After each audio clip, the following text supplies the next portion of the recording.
And there we go. Up and about.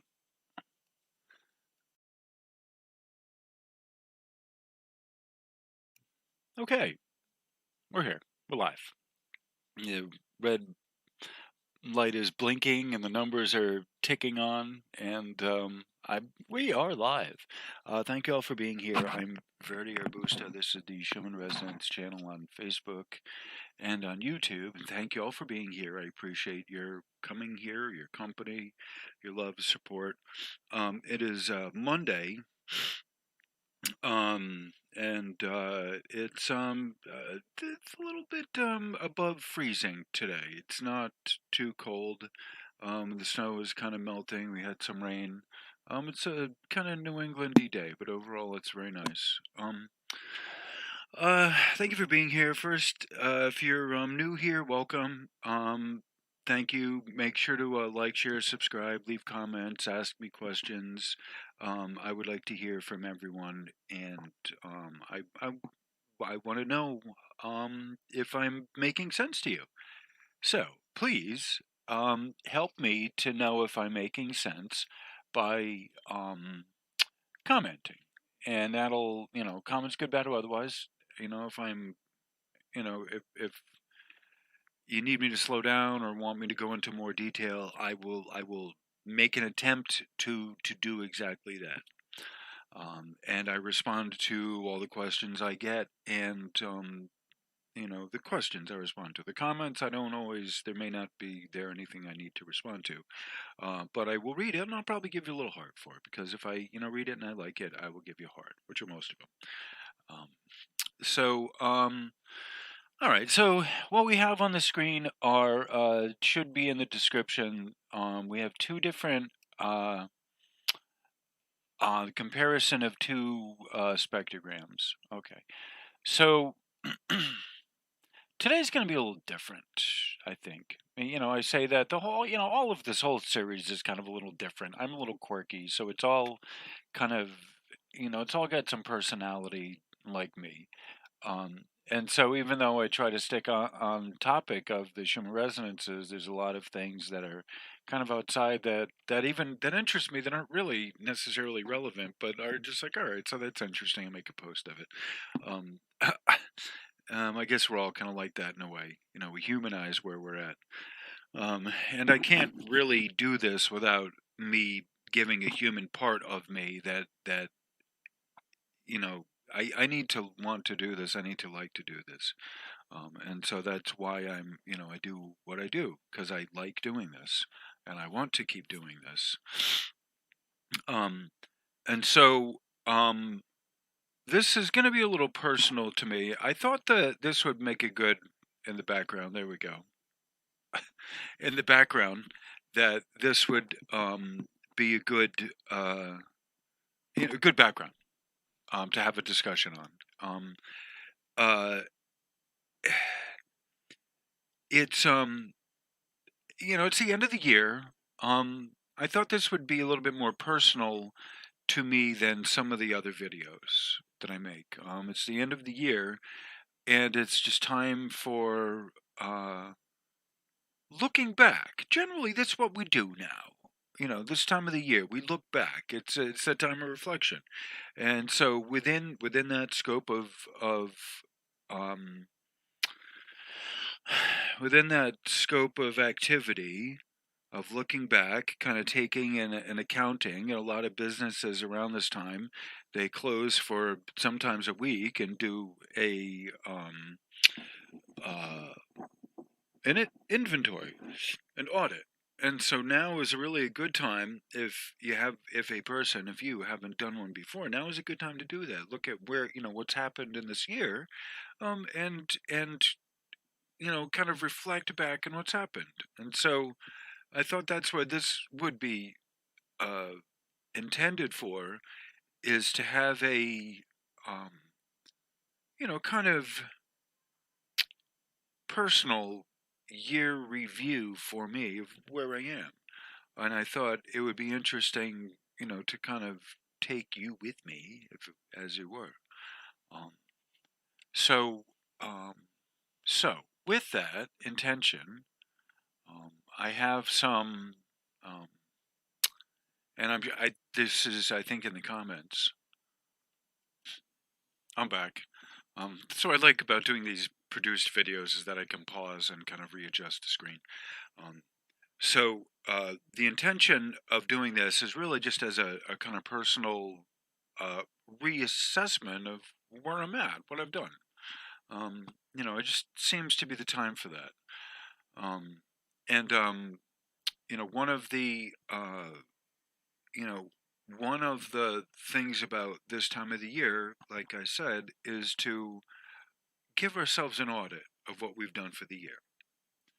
In addition to that, it's now this 21st of December portal today, and it is the alignment of Saturn and Jupiter right at the beginning of Aquarius. The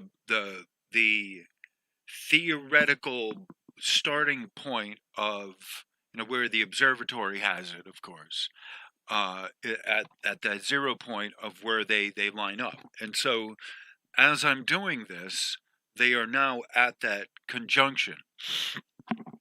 So in addition to the year end thing, in addition to um you know the uh the the uh the the eclipse portal that we just had, they come in kind of like a conduit. There's a beginning eclipse and then the ending eclipse that sort of marks that, the ending of that eclipse portal. Okay, it's a complete one. There's two of them that go into that in eclipse portal. Okay, so it's not just the one that makes it up. All right, so so um so I wanted to, take some time. I have this up here as a reminder. This is why I'm doing this. Um, it's a review of why I'm here, why I'm doing this. Uh, um, the background, it makes a nice, colorful background for me to do this in. Um, but there was also the sense of the beginning. Um, 2020 is the year that a lot of people woke up.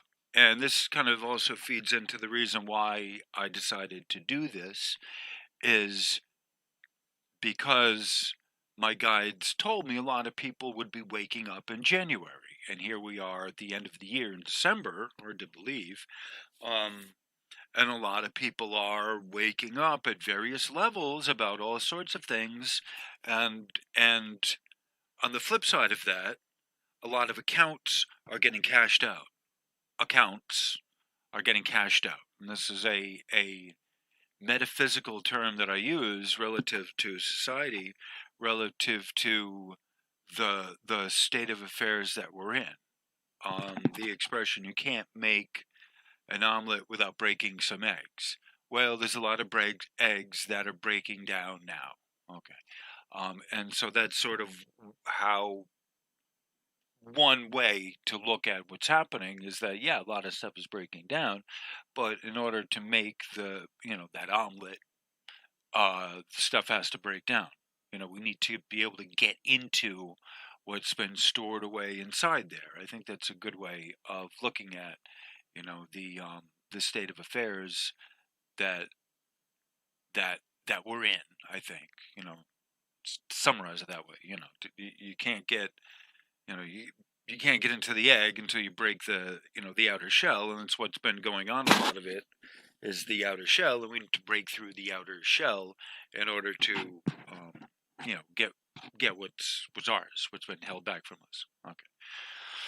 So, this is I had wanted to make this as a video and then do a premiere, and so I thought that's why I do a long music introduction, is to give, it's a premiere, to give it, a chance to run, and for people to sit and get your coffee and your popcorn or whatever, and we'll we'll do some, we'll chat, and hopefully if there's people there, we'll do a live stream after that. I kind of like that, doing that, having a video, a regular video, um, that I can chat with, and then do a live stream and let that go wherever that goes. I'm still trying to figure those out. So, on that cheery note, all right. So I have in the description there is I have the I've explained what we're looking at here, and this is part of another lesson. This is a comparison of the two spectrograms. This is through disclosurenews.it.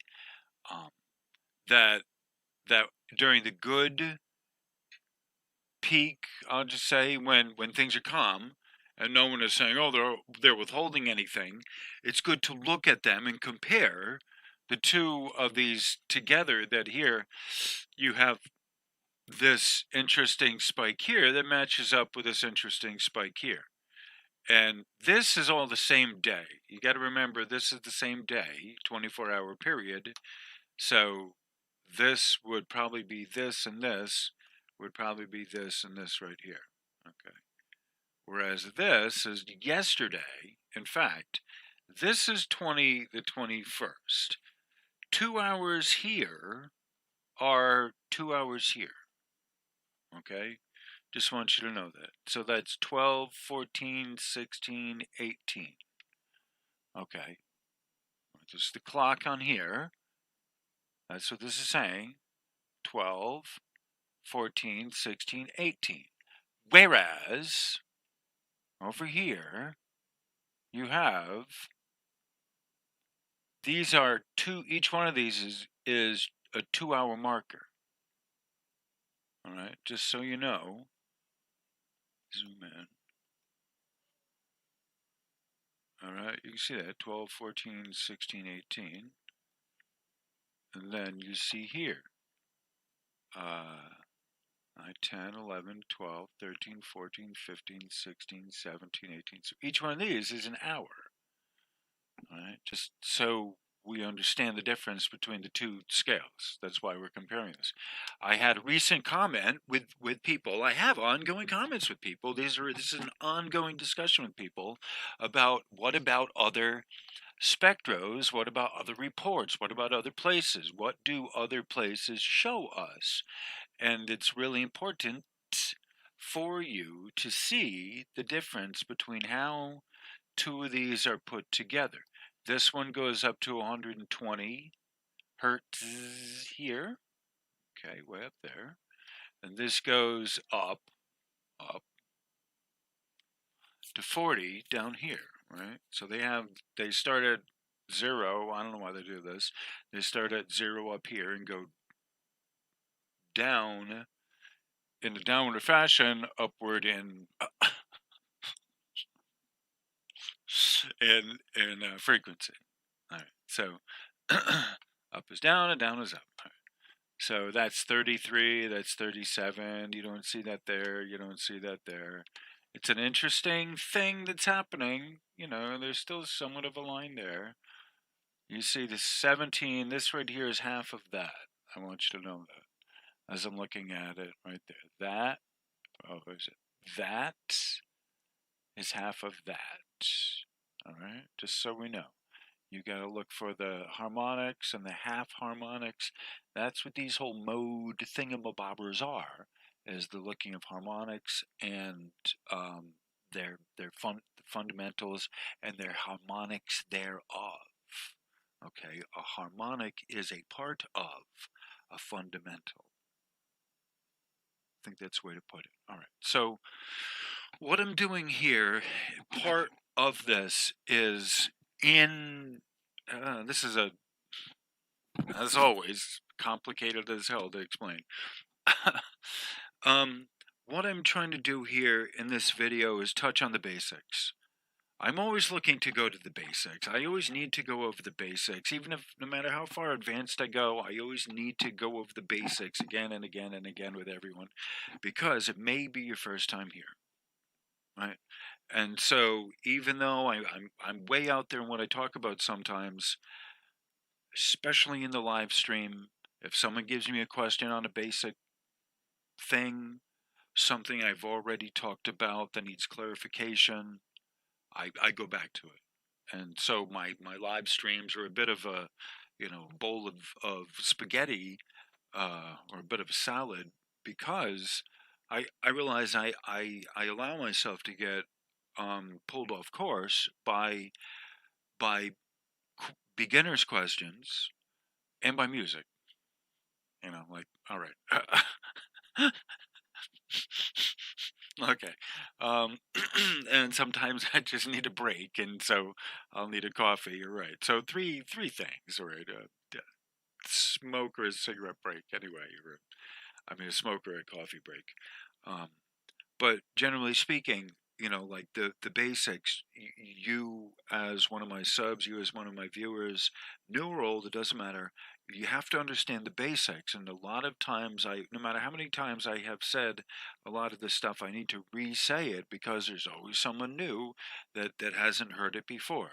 And so it's an exercise of patience on my part to not feel like I'm repeating myself and to still keep it new and fresh and exciting when I'm saying even the most basic stuff.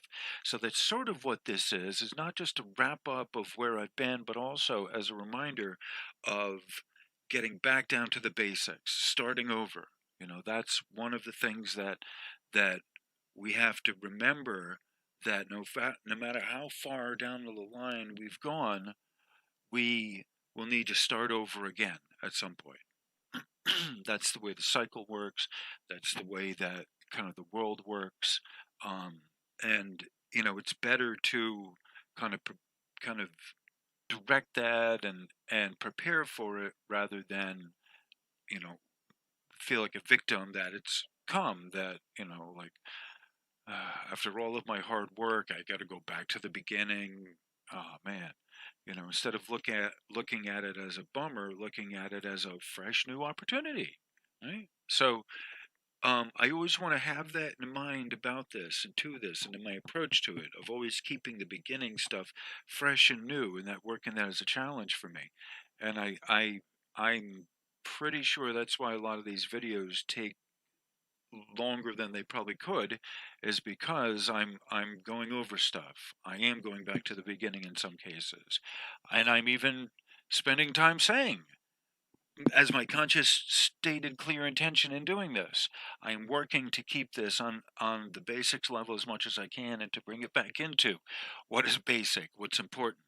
Um and always try to, to keep it understandable on the, the high school level. If you've gotten a, good high school education, you should be able to understand the majority of what I'm presenting, what I'm saying. Even though I do present documentation, I've certainly have presented enough of the papers, and you see on my my browser, there's dozens of few dozen tabs of all kinds of reports on stuff, and all kinds of, does the Schumann resonances cause affect your blood pressure? Does the Schumann resonances affect your blood pressure? That's one of them, and just all kinds of, the Heart Math Institute one about the heart-to-heart communications with horses. That's another one. Great one there. Thank you, Bradley, for bringing that up again and again. Much appreciated. My chief number one moderator, Bradley. Thank you. Much appreciated.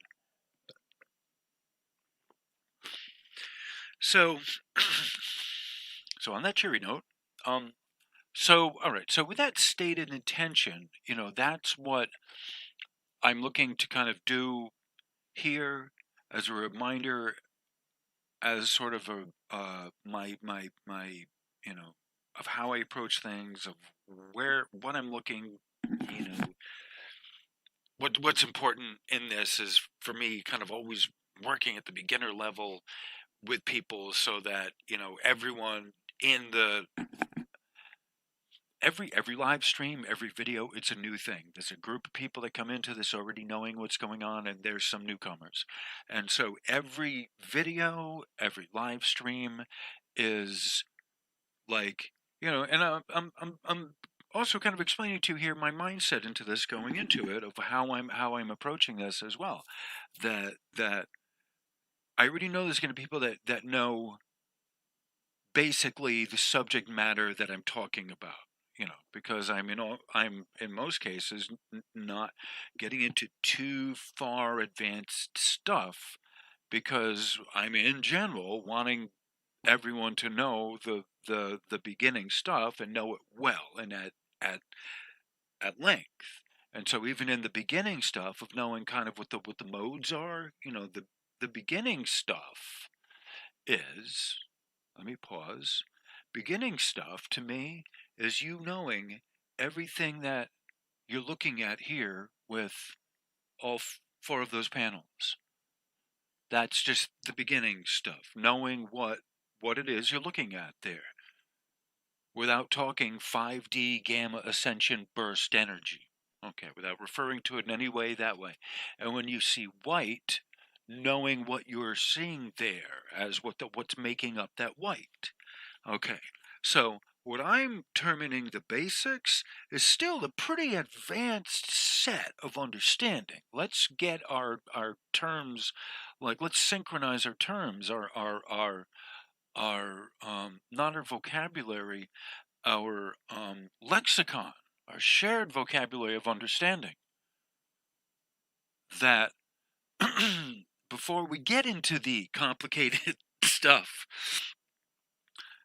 the most basic understanding of what the white here on this means, right?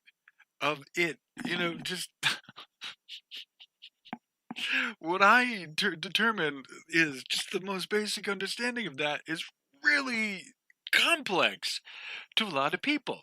Okay, I understand that. So just us getting the basic stuff of how to read this and not say the Schumann resonance frequency is rising, because that statement is wrong. The frequency of the Schumann resonances are fixed. The Schumann resonance frequencies are fixed. They are not rising. Okay. What you are saying is increased you're seeing higher resonant frequencies activate. Resonant harmonics, they're fixed. So they are higher fixed frequencies are being activated. Are not just being activated, but the density, the gravity is increasing. The frequency is fixed, but the density, meaning gravity, is increasing. Okay. That's basic. That's understandable, right? You can understand that? That the words are understandable. Okay. However, however, what I just said, instead of it being one, and said it's another, that I don't know, that your head may be Swiss cheese in that, and it may have run completely all the way out and it not have any bearing and any meaning on what, you may not understand anything I just said there. Okay. So that's part of what is important here of doing this, of always going back to our base model, our educational model here, reminding you as a public service here that this is an educational model. It is not the gospel, right? You can line up, you can link up with things that are going on at Tomsk, but as you have seen, there is a lapse. At the end of it, sometimes there is a data buffer error that comes up, and it is not quite in real time. And then you'll get a data dump, boop, and then it comes up. It's seamless. You couldn't tell where it ended and the new one began, right? But that is the way it goes with these things. So in pardon me. So in the sense that there is a correlation between what you see here and what you're feeling in your body. Yes, absolutely. But you've got to remember that this is in Russia, halfway around the world from America, basically where I'm at, give or take, roughly. and it's 7 and 12. It's halfway around the world, give or take. So a lot of the immediate spikes on here may not be relevant for where I am, but it's a good model of understanding what the Schumann resonances are and how they're made. Okay, right? What they're getting over there at diurnal variations are the low points are when they're having their nighttime, and you may be having daytime when when they're having nighttime, right? So you can't look at this necessarily as a one-to-one correlation of your symptoms based on what's happening here, even in real time. Okay. So this is the first most basic important truth, is that unless you are within the same time zone, right? I will grant you that much. If you're in the same time zone as this, then this would be your reading. It's the same thing as if you looked at the weather, whether it's rainy or sunny over there, and said, "Oh, I'm going to wear my umbrella based on the local weather over there." That's what this is, the local weather of the I'm sorry. There. This, and that, all of this. Wait, and that. Okay. Is it's all the local weather for the for the Schumann resonances. So in the same way that you look at your weather, prediction for your area, you need excuse me, you need to look at the Schumann resonance with the same general understanding that local variants play a bigger part in what's going on with your symptoms, with your physical body and your physical person, than do things around the other side of the world, because it's traveled quite a bit before it got to you. Remember, whether it's the amplitude part or whether it's the resonance part, it still has to get to you. Do remember.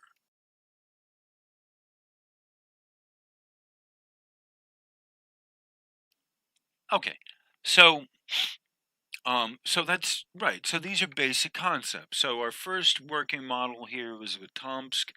The other one is in Italy, and I think I explained that a little bit. They go up to 120 there. This is 50 hertz there. These are 5 hertz increments. These are 5 hertz. These are 4. Okay, a little different there. But basically, if you match up this doohickey there, this cluster here, that's when you're seeing this here, I'm going to maintain. Okay. So even though this was running over the course of, 1, 2, 3, 4, 5, 6, 7, this is running over the course of 7 hours, and this is,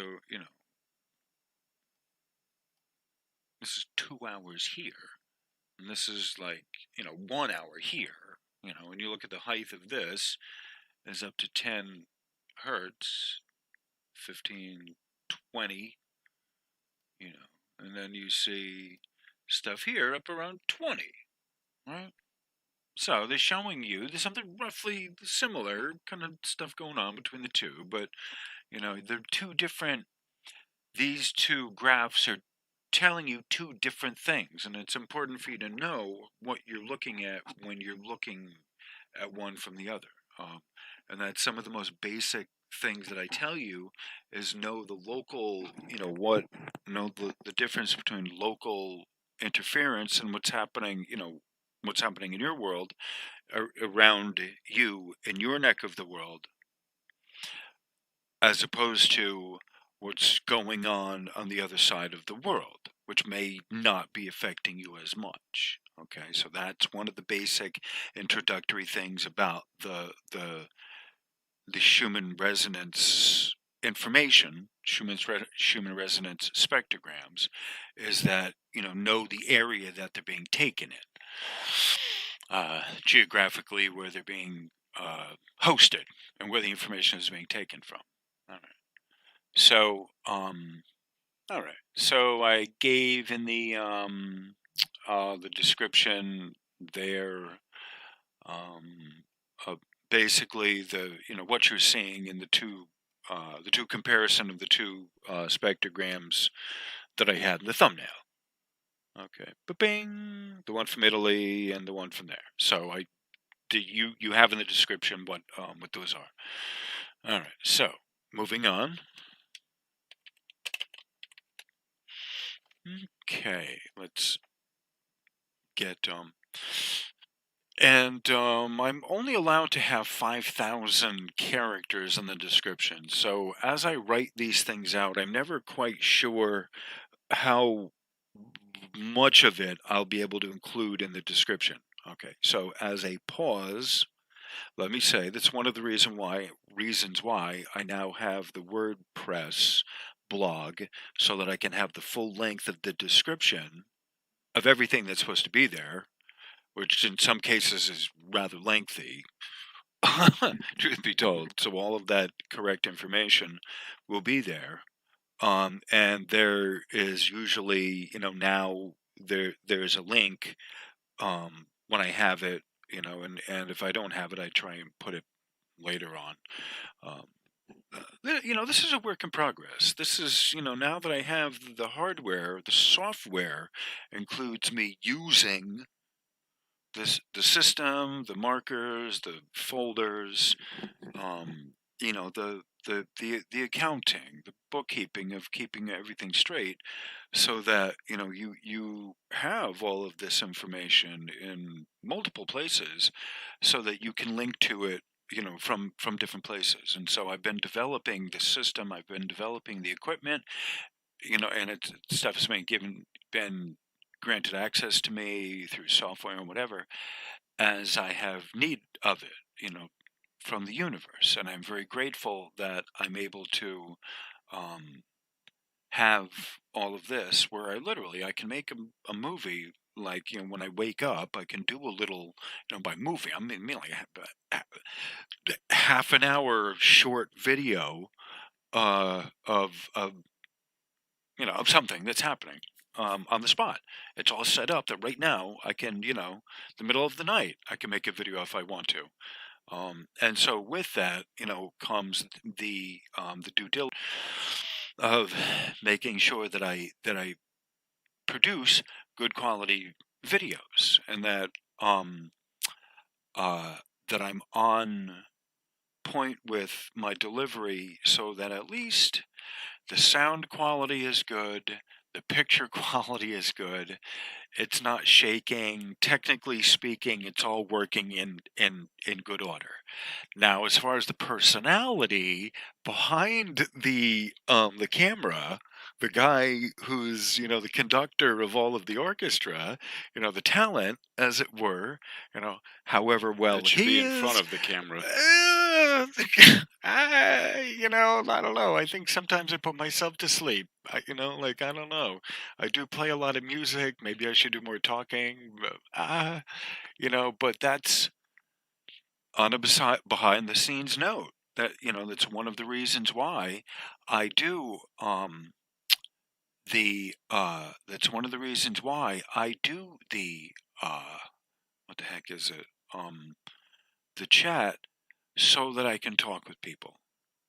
I I I think that's really important for everyone to know, that that's one of the reasons why I kind of included the setup from the beginning the way I have, and the way things are now, is because I had that intention from the very beginning, that I wanted to do a a show where I could show people stuff, and have me on camera, and have someone like Alex, and with a guitar, uh and us talking about what's up there on the screen, and me being able to have a chat with people.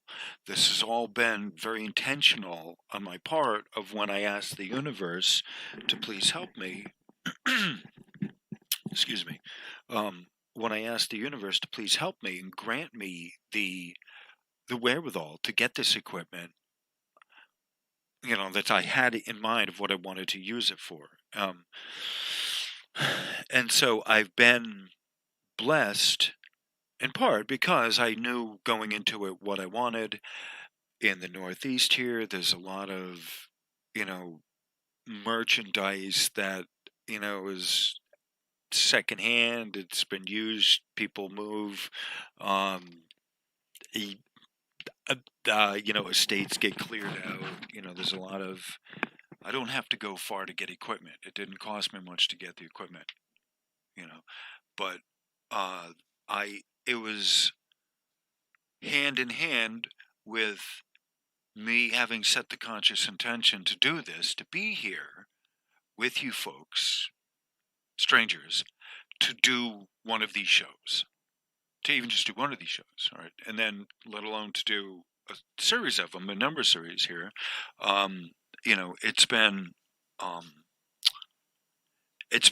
a process, and it's been a blessing from the universe. And I sort of lost my little train of thought there.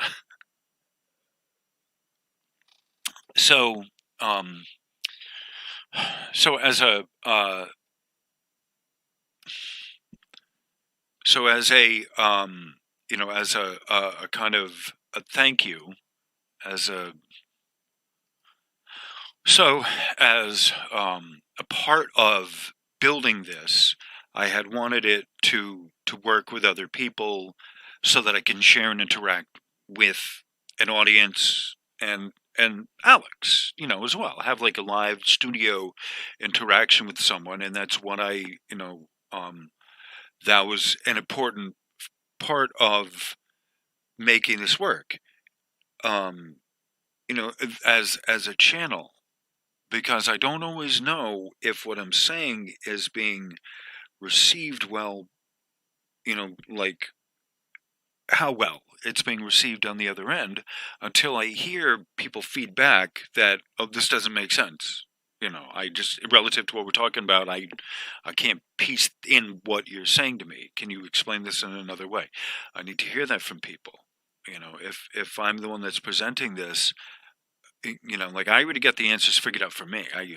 I'm all set. I've said that. I don't need it for me to know what what you think of it. However, however, I need it to make sense of you. I need it to make sense to you, for it to for me to have done my job. I'm not looking to be the the king honcho because I needed to boost my ego. I get plenty of other stuff. Like I said, I've got plenty of other stuff that boosts my egos. The sparkly bikes, landscaping. I have plenty of other things that I do, and I've done well, that I have gotten plenty of accolades for. Uh, but this is different. That it's now is the time for it, and my guides had told me, basically in how I got here was, my guides had said in like September, like there was an event, a solar flash, one of the many, that in the event that happened in September and October, close to my birthday.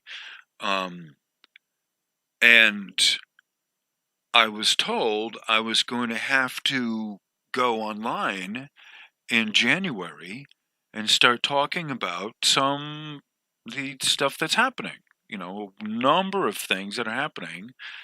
I wasn't told specifically that it was going to be the Schumann resonances, but I was told, it's similar things, world events. And actually, Saturn, I was pretty much convinced that I was going to be starting the channel to talk about Saturn and the influence of Saturn. And there's a lot of interesting, fun stuff about Saturn that we can talk about. Oh, and I think maybe that's what I'll do. Maybe after the live stream after this, I'll just have a clearinghouse of the pictures on Saturn, and we'll talk about Saturn. Maybe that's what we'll do. All right, so it's an interesting thought. I love talking about Saturn, the rings of Saturn. It's a messed up shit out there. Anyway, so all right. So that was originally what I thought. I have a bunch of material written on Saturn, a bunch of material written on all kinds of other stuff, and a bunch of other stuff that that I really need another channel just for not just Saturn, quantum accounting, dimensions, dimensionality. There's a bunch of there's like 45 little motivational videos of such topics as how to use your laziness, or how to use laziness to get things done, put it that way, or how to get things accomplished through your laziness, or something like that. I forget the title. There's a whole series on the ego, what the ego is, how it's better for the ego to be a friend, but a sleeping one. The ego can be your best friend in the world. Just let it sleep and let it, be there doing its own thing by itself, agree with it occasionally, but let it, be by itself. So anyway, so there's a whole bunch of other stuff that I have to do. So I thought it would be that, but it turned out not. It's the Schumann resonances.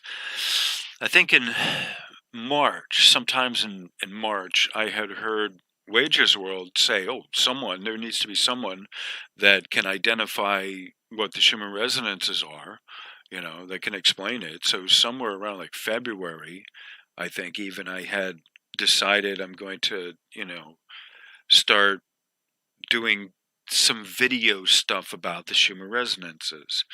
So by the end of May, I had done some of the first videos on the Schumann resonances. Actually, I had some other stuff on the dimensions and dimensionality. I have one of those videos still up because I had to. I couldn't take them all down. I didn't like how they had come out. I got to do them again. But so I left up one. One had to stay up. So there's a whole series of that has to come up. The quantum account and all this. So I knew in September and October that I was going to have to go online and start posting stuff. I wasn't sure what, didn't know quite what, but that's what they told me, that the means will be provided for you.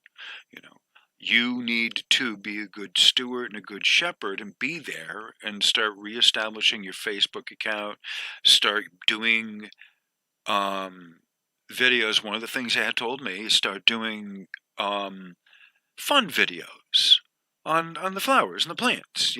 Get yourself used to putting stuff out there, right?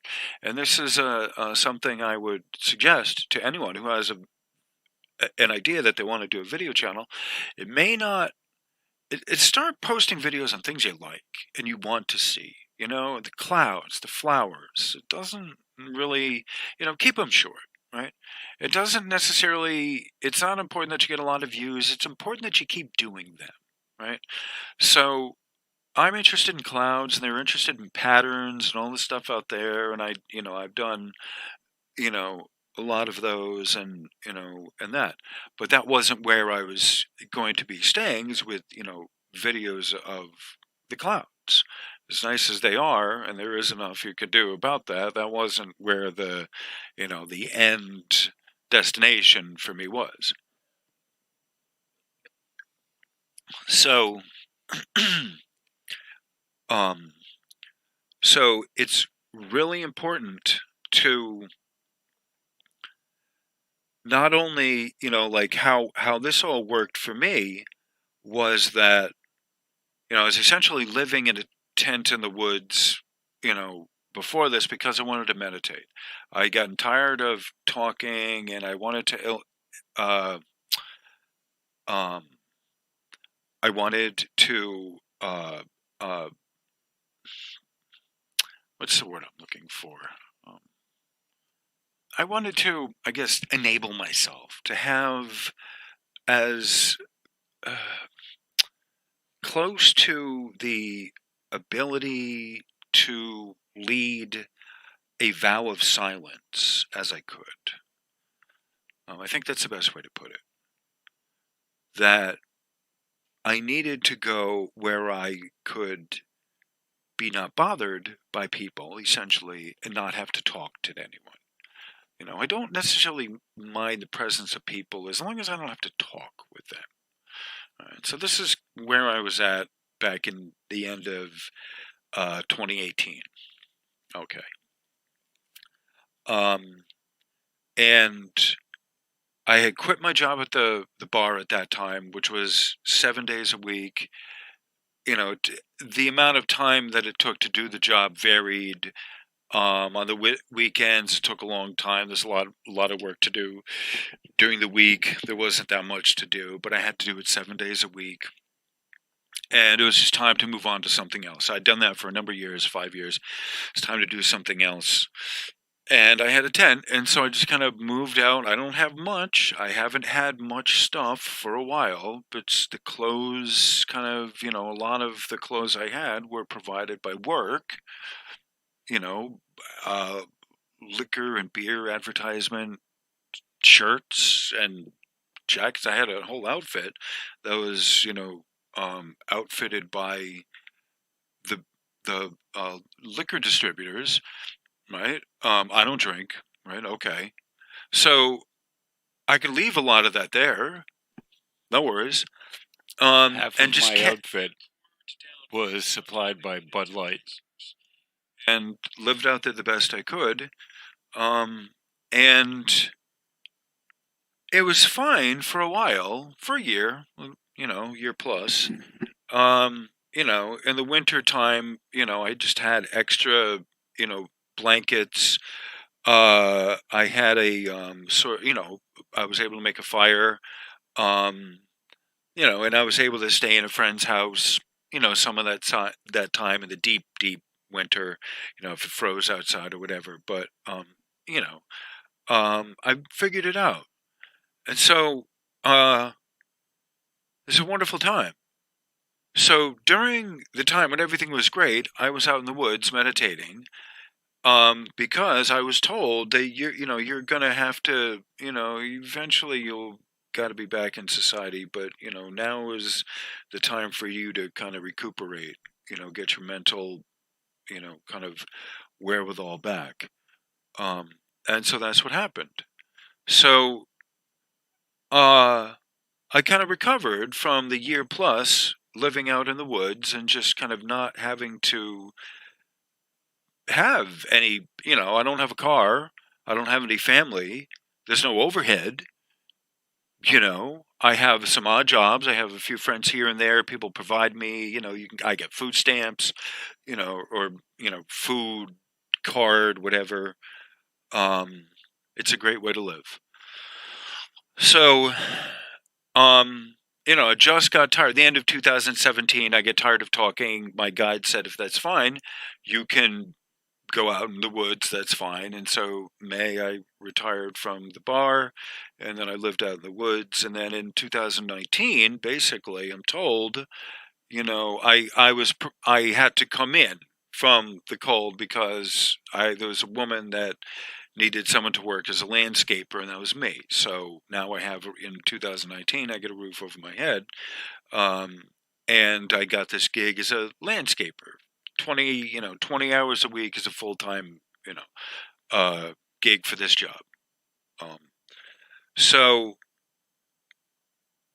I was not expecting that I was going to have a studio, another studio all over again, and start, and have a computer set up in electronics. I was, living with my bags packed at that point.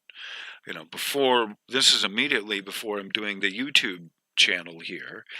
I had a friend, Alex, that I had talked to about making videos on some stuff, like stuff we talk about, loosely related to this, that we should do. So that was kind of the idea we had, that we would, do something with his music, with his recording, recording his music. And that was a fine enough idea that we were going to do. So we were going to work on that, but it didn't work out where he was living. And his ex-girlfriend came in the picture and whatever, and other people and whatever. So that didn't work out. But part of the journey has been for them, my guides, to explain to me that no matter where you are, it's the tent in the woods. Right?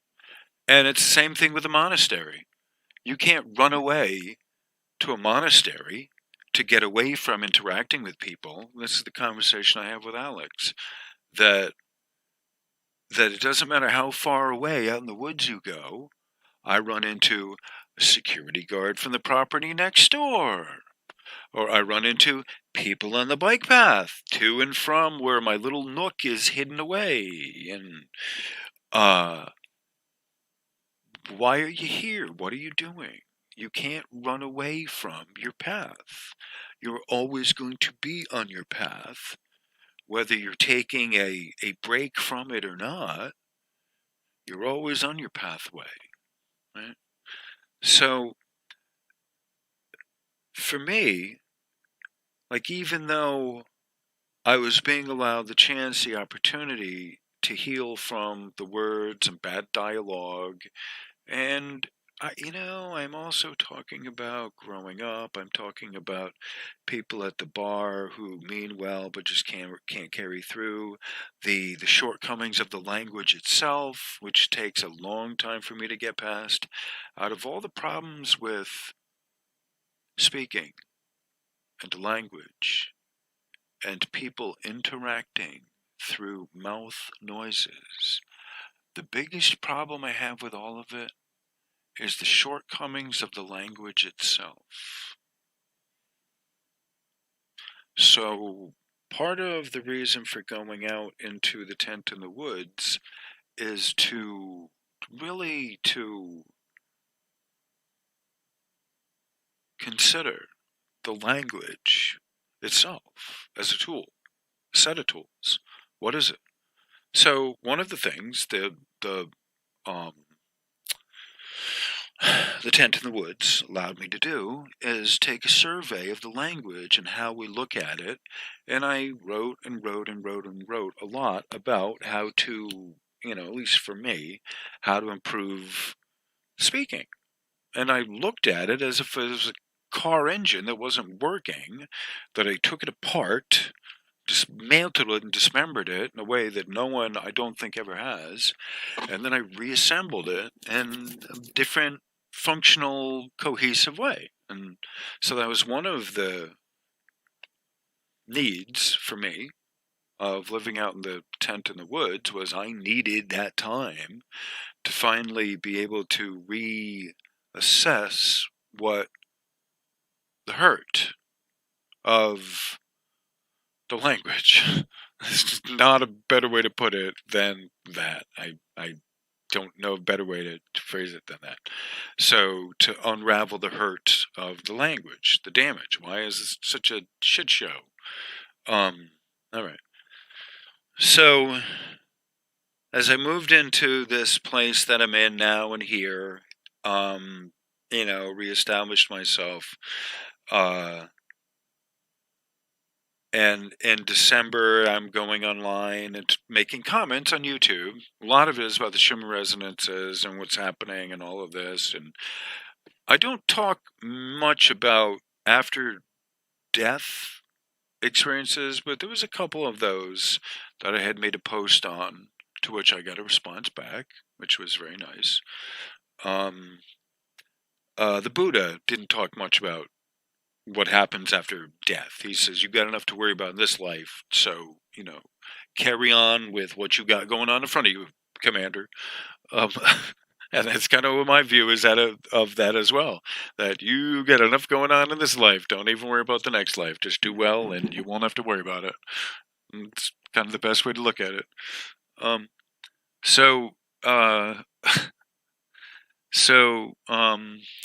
was I? Hold on. So, moving from outdoors inside, okay, no worries. It's just time. In January, it became time, and there was 3 bursts, that came about 10 days, 8 to 10 days apart from each other in January. And we knew about it in December that something like this was happening, or some of us, in November, I think, November, December, we knew we had gotten the word that there was going to be a great awakening coming in January. And there were 3 bursts that came timed like that, roughly 10, 8, I think it was 8 days apart. Da-ding, da-ding, da-ding, from solar bursts, which woke a lot of people up. So at that point, it became clear that a lot of people were waking up, and I needed to be ready. So, so I was there for the first part of this. Then I had a lot of stuff I had compiled. I started kind of putting some stuff out there. It's all good. And then in April, it became obvious to me that I was going to have to dedicate time to the Schumann resonances, a lot more time to the Schumann resonances. And then by May, I understood that it was just all hands on deck for me with the Schumann resonances, and pretty much everything needs to go toward that pursuit of, I've done a lot of great stuff. I got my purpose here, my mission in life is to make bikes shiny and happy. I have a goal in life that I do. The Schumann resonances, it's a hobby, like whatever, I learned about it. I got it. I got it. What do you need to know? Okay, well, come May, the end of May, it was time so that by June, the 1st, I had a video out, and there was somewhere in there that Wages had, gotten the, Wages World, and one of his, I was there that day that he kind of made that call out to about me, to said that this is the Schumann resonance guy. So that was sort of how it works, is that you have to be ready. You have to have something there ready so that when it comes time to show what you got, you have to have something. There was still a lot more stuff I needed to write and work on, but I had the basic outline of a couple videos that I had put out by the time he got over there. And that was all it took. I'll take it from there. So that was where I had been going from this, immediately before doing this show. All right. So I need to keep this humble. All right. So I'll read I will read to you what I have here. It's in the description, but I'm going to read it so that, because again, I kind of extrapolate on what's here and I expand on it. And what's in the description is really just a basic outline of what, what I say. And so I like having a little different spoken version of the written version. It's for people who are doing this, it's good to have a script that you go by so that you don't forget stuff. But also, read, like kind of, give your own comments on it. And sometimes, like, not even go by, all right, I was going to say, I'm going to read something. I'm going to say something different from what it is, because that's confusing. Like, that's part of the fun of it as well. For me is like having a script that I'm like, oh no, I'm going to go by something else, like a little different here. Let me rephrase that. It doesn't make any sense. All right. So, we're at this, in case you don't know it, let me give you the bigger picture. The age of Aquarius. What this is the precession of the equinoxes. And it's where we have an axial axis point. The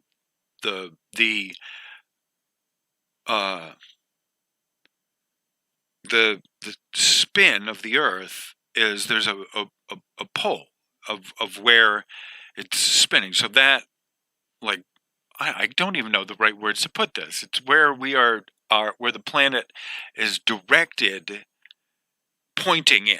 All right, the precession of the equinoxes, the axial point of the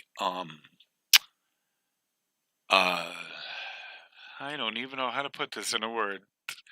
The like axle of a tire, like the middle axial point is pointing at, it's now in Aquarius. I need a visual aid. That's so the problem. We can debate whether or not when it officially started, but there shouldn't be anyone's doubt in anyone's mind that it hasn't already started. People say, oh, it's going to start. Well, these things last. It's a the age, it's called a great month, which lasts 2,600 years, Earth years. So it takes a little while for it to get started going. Okay, but by the time the other age has ended, the new age is already in full swing. It doesn't wait till the minute that the other one ended and then, oh, hey, let's just start everything up. Like, no, that's not how it works. It takes hundreds of years for it to ramp up into the new age, and then by the time the old one is officially ended. And that's what a lot of the fighting is at the end of these ages, is it's a breakup of the one into the other. The transitions frequently are not clean and neat. There's always the domination over the last of it, and we have it until the very fucking end, and you're not getting it a second early, and like they're just not, they're not leaving. It's not leaving until it's over, and it's over, and it's over. So the wrap up of the wrap up of the wrap up is happening now. That's a good place to pause this. Hello. I'm going to just show this really quick. All right. So it's this axial precession point here that as it does one of these loops, it's called the great year. Okay. And so the great year is approximately 26,000 years. All right. And when we talk about the length of it, the length of it is just a little bit shorter. The total for it to have gone through its total complete spin is that 26,000 year cycle. By the time 26,000 years has come and gone, it's gone completely through its cycle and then is starting on its new journey, its new voyage. All right, because it's such a huge, big, distance amount of time, relatively speaking. It's not to the second. It's there's a couple hundred years there where it kind of settles in and does what it says. So that's where I just wanted to put this. And I had gone to Google and looked up precession of the equinoxes, so you can understand here that there's a very technical kind of stuff for how they explain it, and there's a lot of great pictures, and it helps me explain this very well. Okay, but we are living in a time that's a transition going from one to the other. And what's really important with this point in here, where I have been talking about the wrap up of the wrap up, and that's what is extremely important as we've been moving forward in this, is that all the accounts are getting cashed out. Everything's getting cashed in, cashed out, and everything, all of the far-flung regions of our solar system still are calling everything in. And I mentioned this before, that Pluto is at a 250-year return. Okay, so what happened 250 years ago? Think about it. Could that be like 1770s around then? As we talk about it, 250 years ago. Well, we're now starting to talk about the birth of democracy. Like, okay, it should not be in any way, shape, or form surprising to anyone that, I use the analogy of the eggs breaking down. It should not be in any way, shape, or form surprising to anyone when we talk about the breaking down of society, the breaking of the eggs to make a new omelet. And of its natural course, if you're thinking society is like, oh my God, it's the end of the world, well, it's the end of the age.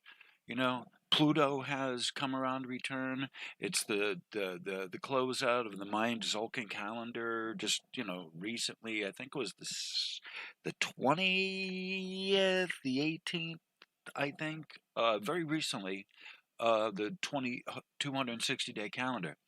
So yeah, cycles upon cycles, and so this is one of the things that we're talking about. That relative to you, relative to you. I'm looking at the person here, if I can get, all right. Relative to you, what's important about this is none of this matters to you. You still got to lead a good life anyway, okay? Right? None of this matters. You got to lead a good life anyway. It doesn't matter. If there is nothing else after this, if there is no heaven, there is no hell, there's nothing else, you still got to lead a good life anyway. Do you get more out of it being a turd in your lifetime? If you do, well, it's a free will environment. And so regardless of whatever else the stars and the things are doing on the greater scheme of things, local to you, and that's what these human resonances are, the difference between local and a worldwide thing, right?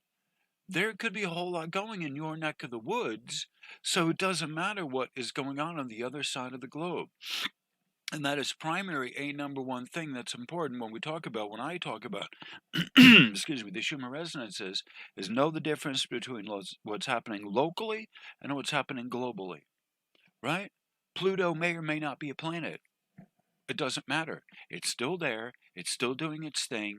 There is still this long-term return on the investment of society of that 250 year. Because keep in mind, Pluto dips in beyond the realm of closer to the Earth than Uranus, right? The furthest one out is Uranus. Right? Remember that. Pluto dips in further into the sun than the next nearest of the gas giant, by a notable margin. So you can say, oh, no, planet Pluto, anything. No, it dips in closer than, and it's got some shit with it. It's got some stuff going on with it. It's still bopping around the sun, right? You can't exclude that. You can't discount it. Oh, no, it's a name. It's whatever. He's in charge of Hades. That's the other name for Pluto, is Hades, the underworld. Remember that, the ruler of the underworld. Eventually, the undertaker, the piper, the landscaper, the guy that tends your roses, your mechanic, comes time due, Saturn, comes time due. What have you worked for? What have you earned in your lifetime? Don't give me a song, don't give me a dance, and tell me it's a parade, okay? Very simply. Don't give me a song, a dance, a dog, and a pony show, and tell me it's a parade. Don't piss on my leg and tell me it's raining, okay? That's how Saturn is. I didn't BS you when I gave you the assignment and told you what would happen if you didn't do it. Oh, no. Oh, it was clear. You agreed to it. It was clear. Go back. You have another 30 years to try and get it all right. The train will have left the station by then, but hopefully when the train comes back in 30 years, you'll be on it this time. You'll have the ticket. Your documentation will be proper. Will be proper. You will be. You'll have had your shit in order by then. You'll have had 30 effing years to have gotten yourself ready. If you need a moment more than 30 years, you'll wait for the next train and the next 30 years. That's how it works. The universe ain't coddling to your ridiculous BS. You weren't ready because blah, blah, blah. It was a parade. That was a horse and pony and dog show. Not even a good one. That was a Punch and Judy show. And you don't even know what one of those is. May the gods have mercy on you, because I don't. That's the piper. He's like, you can have your rats back. No worries. Here they are. Pipes them right back into your town. There you go. So that's how the universe works. That's how, Saturn works. That's why Saturn has been called Satan, because karma is a bitch. Either you get what you have put into it, and that's part of what this is about. That's part of what this time with this alignment portal is not only are you getting back what you put into it, but Jupiter is there as the big brother, right? Taking care of, what? You think that this is just a joke? No, no, no, no, no. We go, no, you're sitting down. We got something for you. No, no, let's show you some shit. You know, this is just getting started, just getting warmed up. You don't need to believe me. Just sit back, watch the show, right? There's a lot of stuff that's Punch and Judy show, the cosmic Punch and Judy show. People who, haven't lived a good life, haven't lived a clean life, who've lead a compromised immunity system and have leaded, just they've done dirt. They may be not happy with what's coming back. I'll just say that. I don't get to talk about politics at all in any way, shape, or form. Just, there's a natural ebb and flow of things. So on that cheery note, I'm going to get back into my pre-planned presentation. And so when I use that expression, the wrap up of the wrap up, that's what I mean. We're closing out from one age to the next age, to the new age, the Aquarian age. It's already started. You better believe the Aquarian age has already started. And I can give you example after example after example of things that, yeah, they're different. They're different than what had been happening for hundreds and hundreds and hundreds of years. Stonemasonry, for example, stone buildings. We have buildings in downtown Providence, this wonderful city here, that are made out of stone, and they're all together quarried out of granite. They use granite and marble for fascia, for facing, for decorative now, not as construction material. Now, you may not think that's a big deal. Okay. But it's the difference of the foundation of it being poured or being quarried. All right.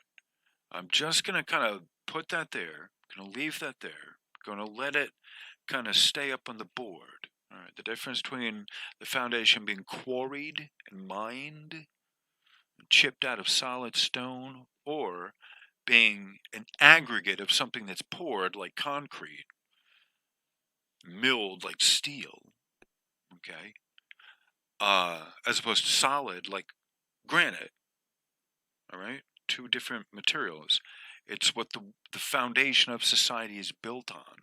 All right, the difference between a quarried stone, like a cobblestone, or poured concrete and milled steel. All right. The difference, like the Romans did have concrete, yeah. All right, but it was more mortar and it held together the quarried stones. All right. This may not seem like a lot. All right. However, they don't build buildings with a foundation like these churches anymore. There's dozens of, well over a dozen, scores of these churches all around Providence and Rhode Island and New England of quarried stone that they built the building out of, the same as you would a castle. Way back when. They do not build with stone anymore. It is not a thing except for countertops, all right, for facing, for paving, for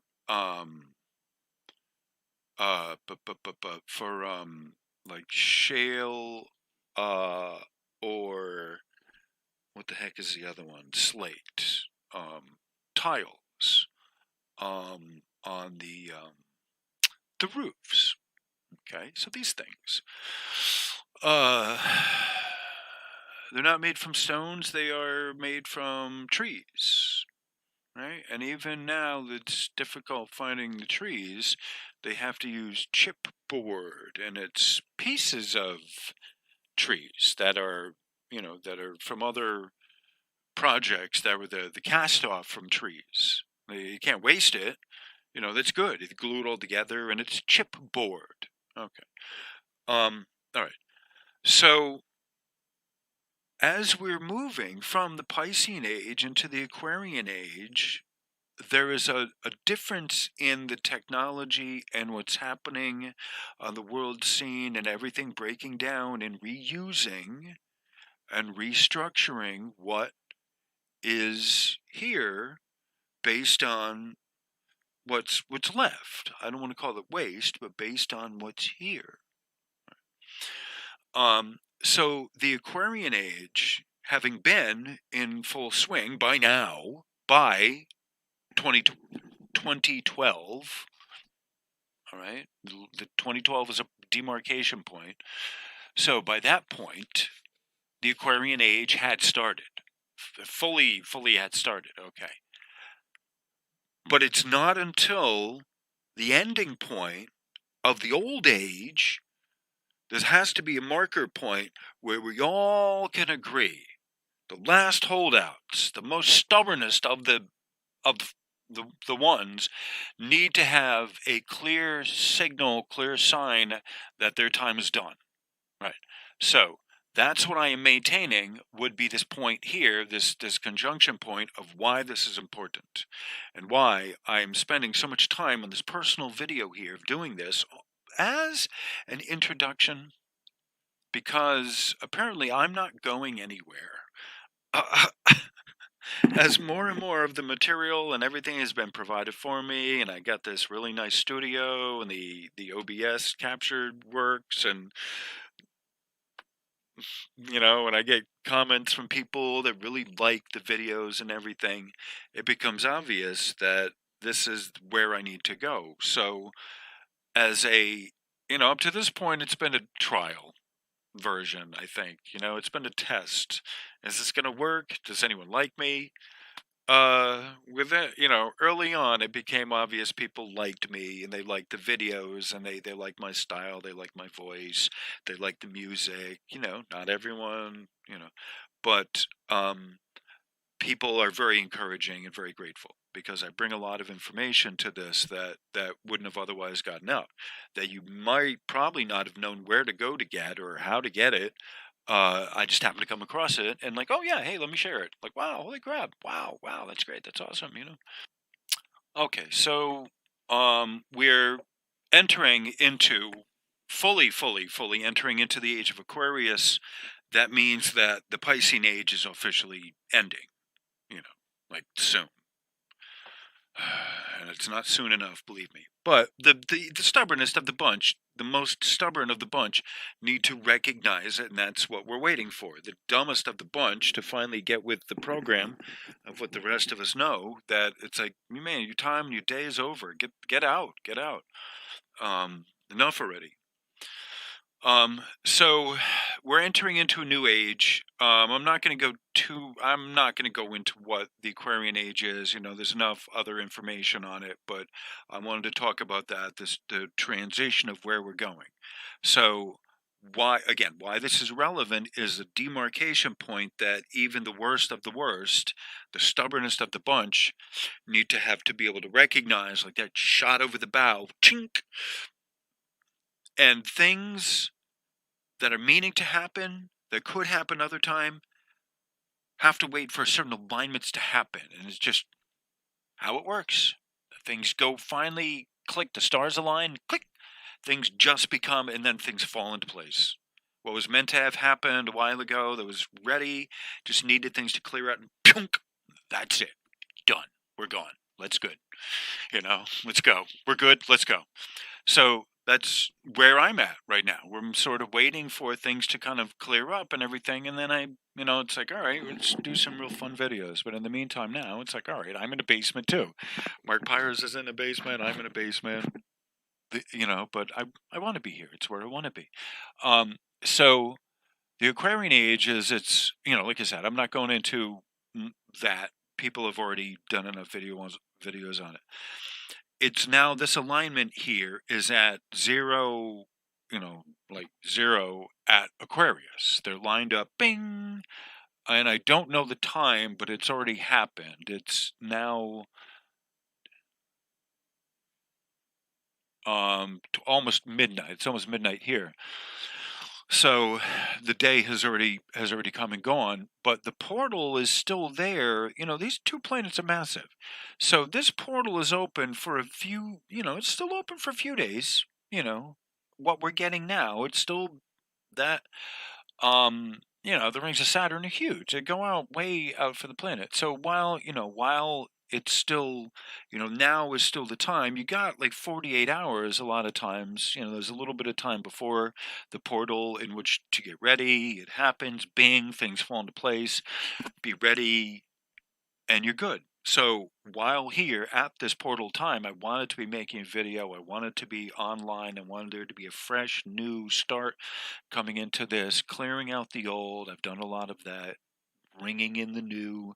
I'm here with this you. I've given the new, the basic description of the Schumann resonances, how it works from not only here but the other side of the the world, from it. And so, all right, so that's sort of how this is working as well. That as we're going, we clear out the. Oh, and it's just a couple days ago. It was the end of the Mayan Tzolk'in calendar. That was a 260-day calendar. That I think that's based on Venus, if I'm not mistaken. If I'm not mistaken, I may be. I'm not sure, but one of their calendars is based on Venus. All right, so as we have.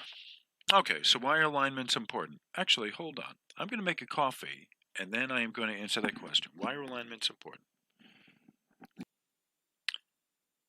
Why are these conjunctions so important? So I asked my guides this. All right. So I kind of know some answers on this, but I asked my guides, what do please give me the answer that I need to tell people, right? They explain it to me like a family reunion, right? First and foremost, okay, as with all of this stuff, there's a disclaimer. There's three paths you can go by, essentially. Okay. As far as I see it, do as you see fit. Okay. But there's three paths. One is your sleepy path, where you just, none of this exists, whatever. And then there's a straight and narrow that I'll believe it when I see it. And then there's the fringe, me, the ascension seeker crowd, the out there, the I came from elsewhere. All right. So there's three kind of paths here that we can pick from. All right. So on the one hand, maybe none of this applies to you. Okay? It's quite possible that none of this is relevant to you. All right? Why are these conjunctions important? Maybe they're not. Right? But you still got to lead a good life anyway. Right? So regardless of whether the conjunctions are important or not, you got to lead a good life. And so this is not contradicting in any way that you need to lead a good life. Okay. First and foremost. Okay. So secondly, the other path, the fringe path of the astrologers and the wackos and the weirdos, those of us who think this is important, how do the conjunction, what does it mean to us? Well, you have to have this understanding. I think they had basically said to me, you have to be of the understanding and belief that the planets are living things, and they give off an energy and a radiance to the rest of the solar system. They balance each other out depending on where they are at a time. So the machinery of the solar system depends on the balance and the unity of all these things working together. So there is a certain range of energy that this planet, the ruler, has out there, and another ruler has, in its domain. So each of the rulers, the planets, have their own domain in the sky of the greater picture of what their personality allows for here on our planet. As I understand it, all of the other planets have some form of life that they donated to allow Earth to have life on this planet. I don't know how provable that is, but that's what they had told me, that, this solar system has a preference of life, and there are things that if allowed to grow on liquid water, they would, they do whatever. And so that's what's happened. They've done whatever. Anyway, viruses that can mutate, and the greater part of life learns how to be cooperative and to be symbiotic and not competitive. I think that's an important side note to make. So these great alignments in the sky are like, family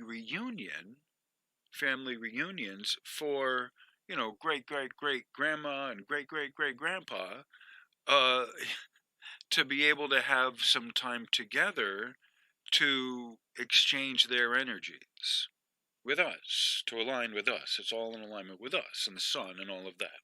Okay.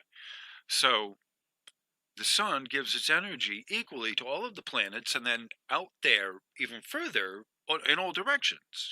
We accept that the sun is a ball, in all the directions. It's radiating out energy, and we're capturing only a small part of it.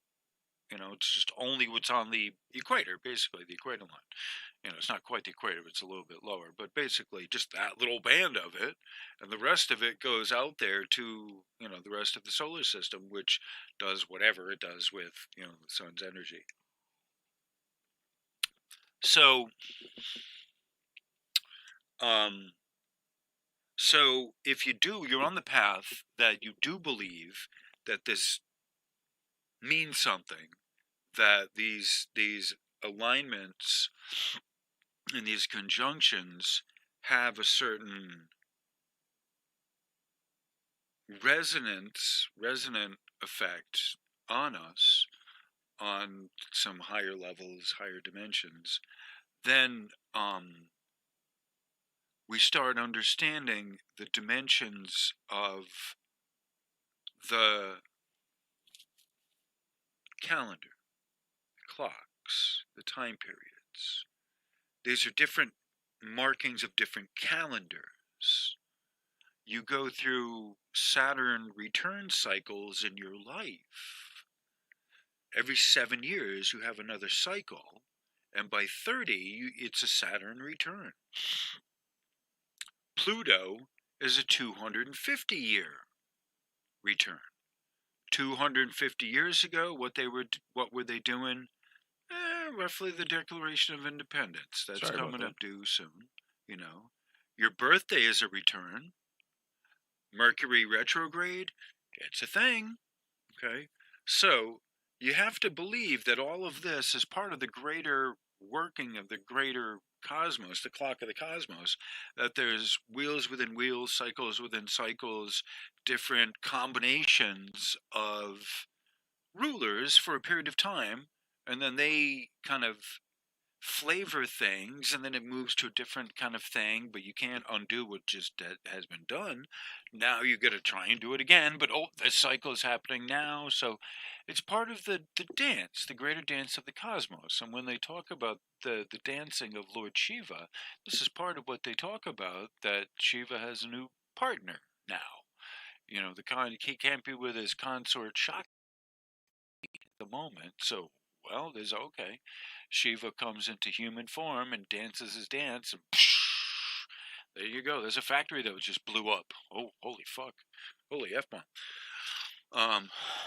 All right, so if you're following along with me, thank you. All right, so I appreciate it. All right. So where are we? So, So before I get too far into this, I have to make sure that you're kind of with me on this Age of Aquarius thing and what these mean, and why I'm going on so much about this for an hour and almost an hour and a half, about this alignment. I'm not even at the Saturn and Jupiter alignment. Oh, good golly! But I'm just talking about the ages in general.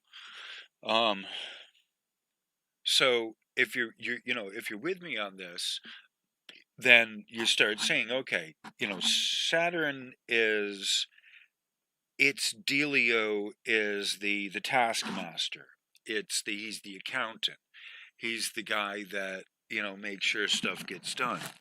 Um, you know, like his return is 30 years. In 30 years, he will have come back into the station. He's parked, will have been parked, and is ready to go out. At 30 years, he's ready. Saturn's ready for the next 30 years. You know, uh, 28 from 28 to 30 is the Saturn return. Comes in, a couple years there, and then is established, and that's you're gone. So, so Jupiter has, an 11-year return. That's corresponds with the 11-year sunspot cycle. Just by the way, so the greater picture of things, Jupiter is a taskmaster. Like I said, 7-year cycles correspond to Jupiter. 28 the 28-year cycle of Saturn. So your 7-year quarterly phases corresponds with the Saturn return. All right. Jupiter is the 11-year cycle. Mars is a 2-year cycle. So some people have relationships that last 2 to 5 years. That's a Mars thing. Just for what it's worth, some people, Venus rules that, and their relationships go even shorter than 5 years. But 5 years is basically 2.5 Mars returns. At 6 years, you know beyond a shadow of a doubt what the other person's about, and if you will have kept that person in 6 to 7 year of relationship, that's a good solid relationship with someone. That's if it's still together in 7 years, that's a lifetime relationship. But if the relationship you have with someone has started to crumble at 6 years, it's likely not going to last into 7. And be wary of that, just for whatever it's worth, because those are two different cycles. The Venus is short, not as short as Mercury, but it's relatively short. It's essentially 2 Venus cycles in a year. And as you may or may not know, Venus is love and family and relationship and that general kind of thing. And some people can go through a few relationships in a year, and that's a Venus thing, by the way. For what it's worth. All right. So, have a coffee with me. Thank you all for being here. Much appreciated. I'm sure by now Bradley's here. Thank you for being here. I am imagining Jackie may be here by this point. Maybe Julie David has arrived. I'm not sure. But 2 hours into it, I know who would be here at this point. Thank you all for being here. Appreciate it.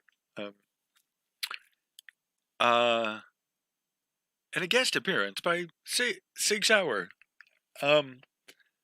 Seriously. All right. So long, onward, upward. We're moving onward.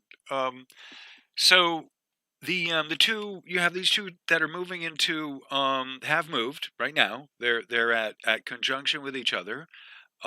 Saturn and Jupiter. The match set, the two gas giants. Saturn, I went over this already. Saturn is the taskmaster, the accountant, coming back in 30 years. You know, the cashing in starts at 28 years, and by 30 years, you're paying out what you've given out, and the accounts are, in the case of Saturn, in the accountant and the taskmaster, it starts coming in at 28 years. Okay, the full, the return comes in. Saturn, the rings, you have to think of it this way. The planet is huge, the rings are even more massive as well. So you have this kind of shadowing coming in first at 28 years.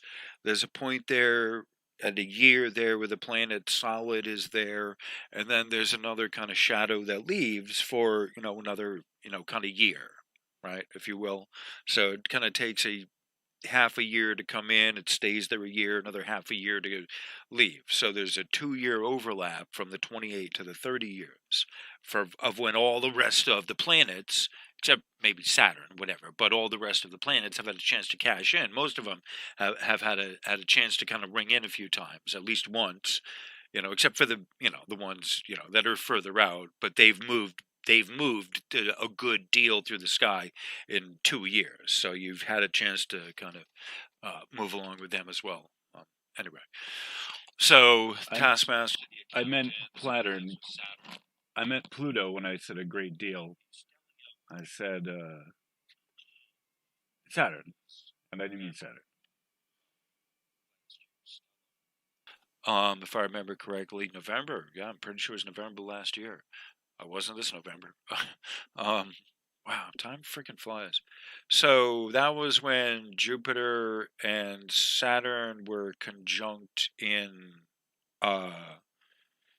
They were aligned with another one in one of the other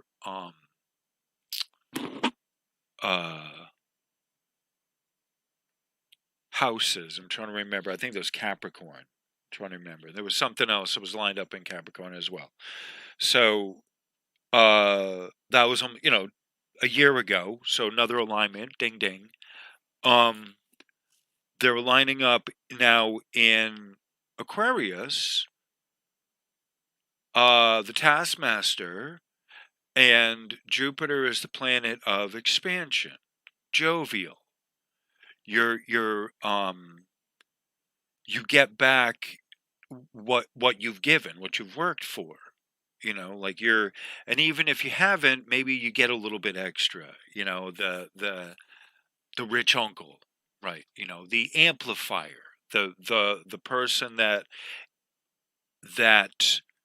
uncategorically gives what you have earned and a little bit more.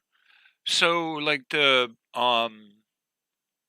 it's a type of, it sounds more like the accountant, but it works like the planet of amplification. It works universally on whatever's next to it, near it. It amplifies that the quality of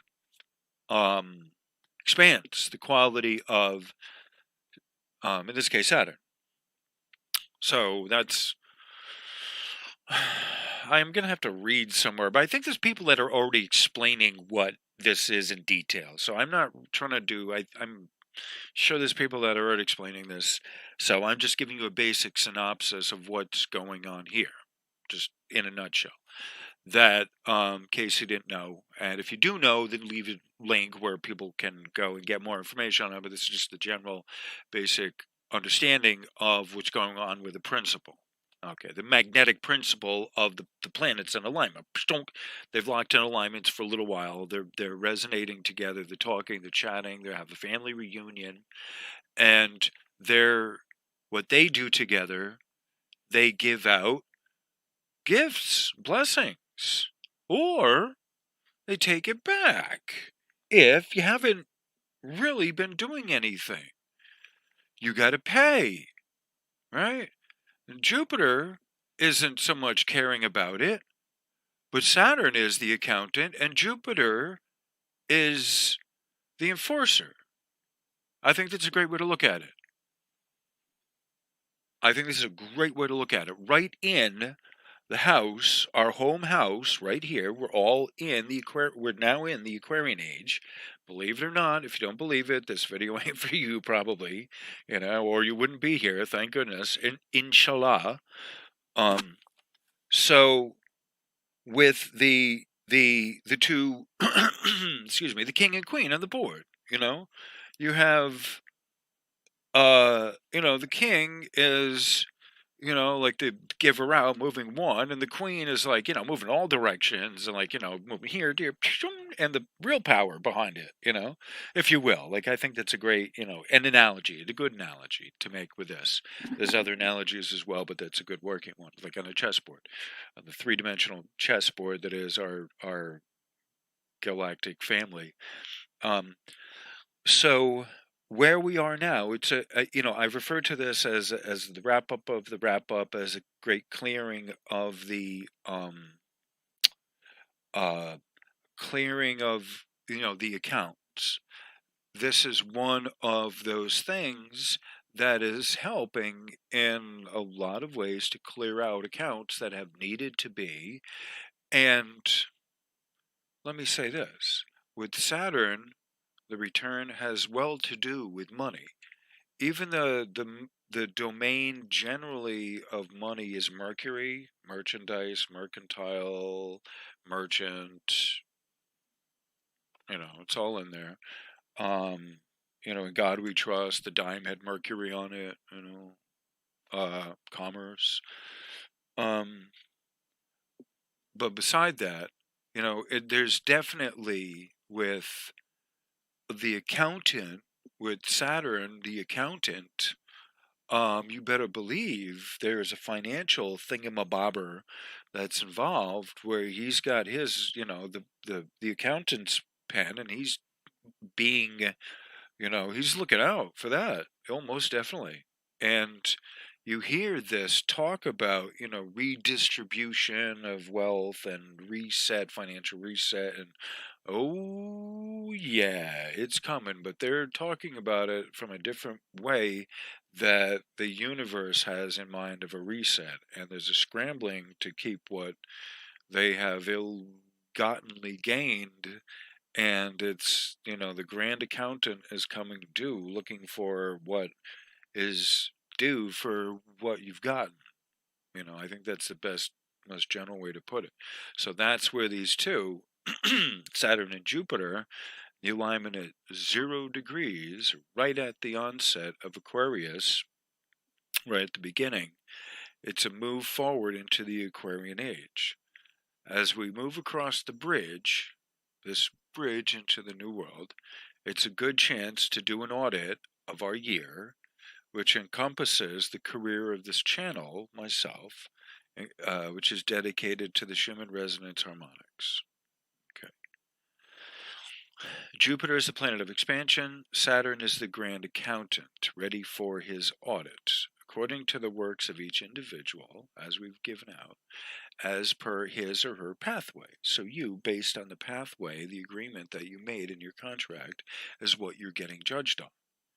And if you've worked hard on something and someone else seems to have gotten rewarded for your hard work, maybe it's because you're not on your pathway and you're not on the right pathway, and so you have helped someone else along in their pathway, and they've gotten rewarded instead of you.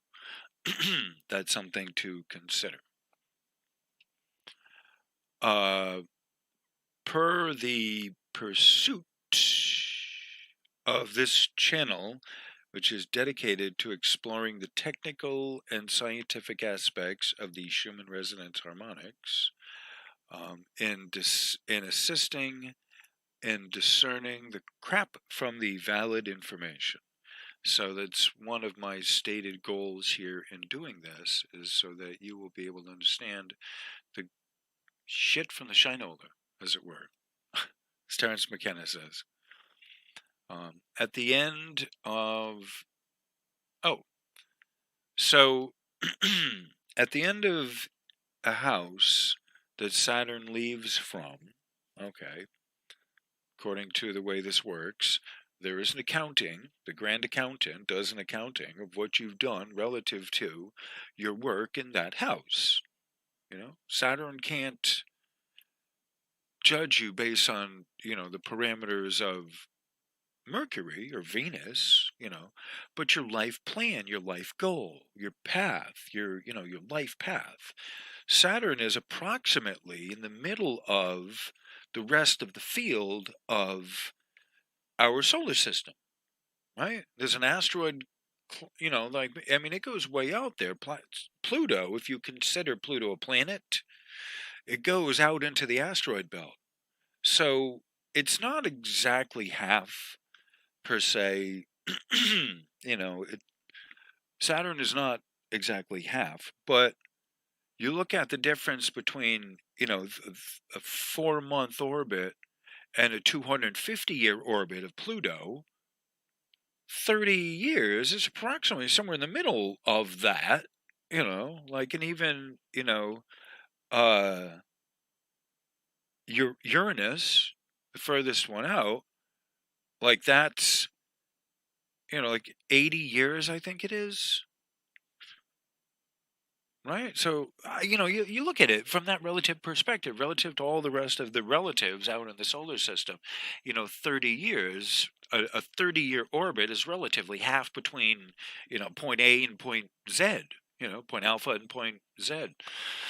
So just to note, that the Saturn with the rings, the crazy ass rings, is approximately out there in the middle of the, roughly, not quite, but it's in the middle of, the field way out there.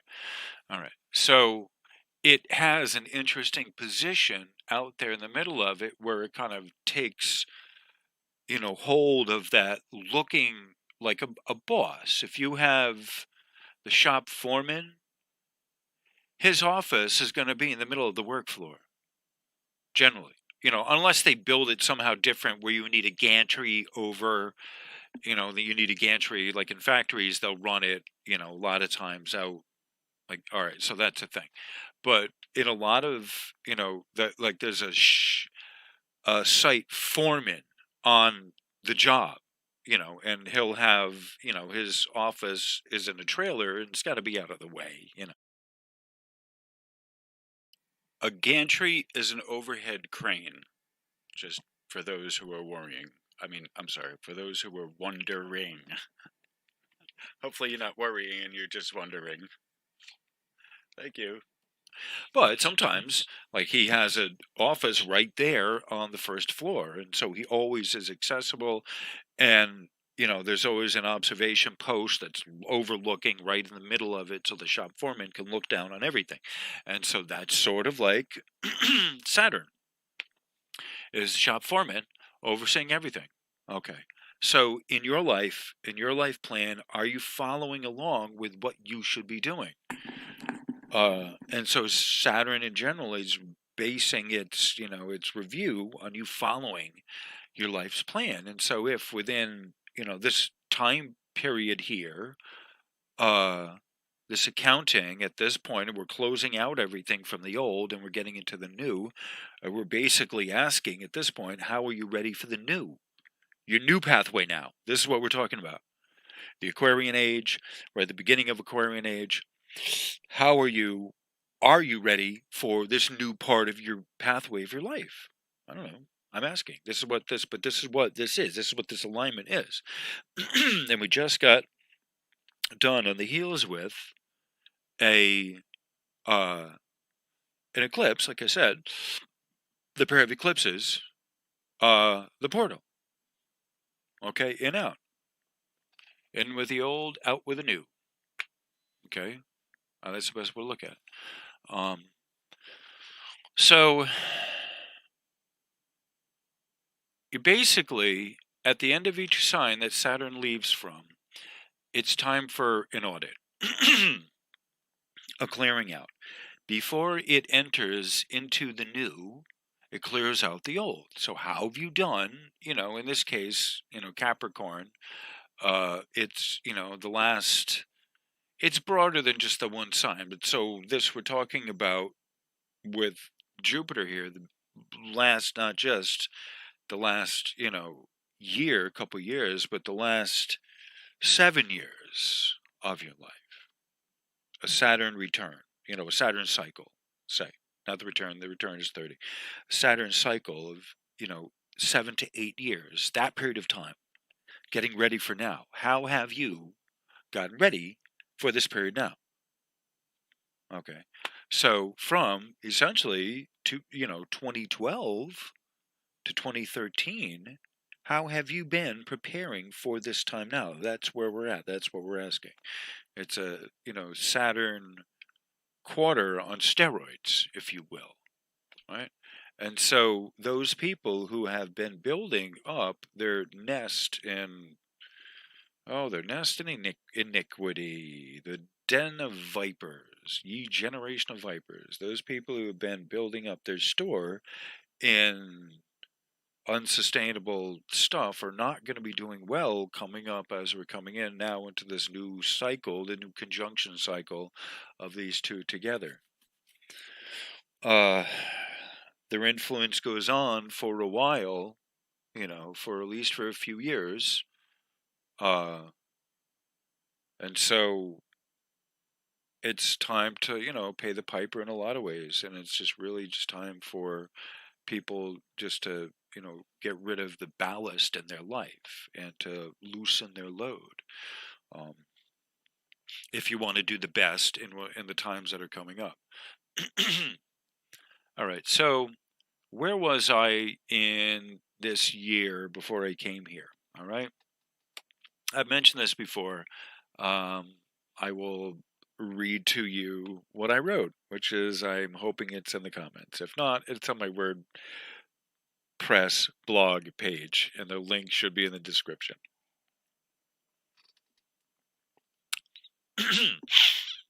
Okay.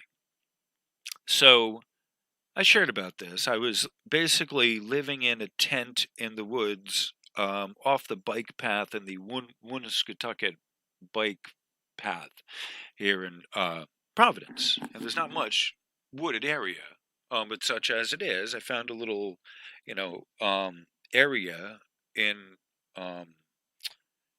that was out of the way, that was kind of in between a couple of different properties that, I was able to kind of, dig in as a place to live in the woods. It was surrounded by trees.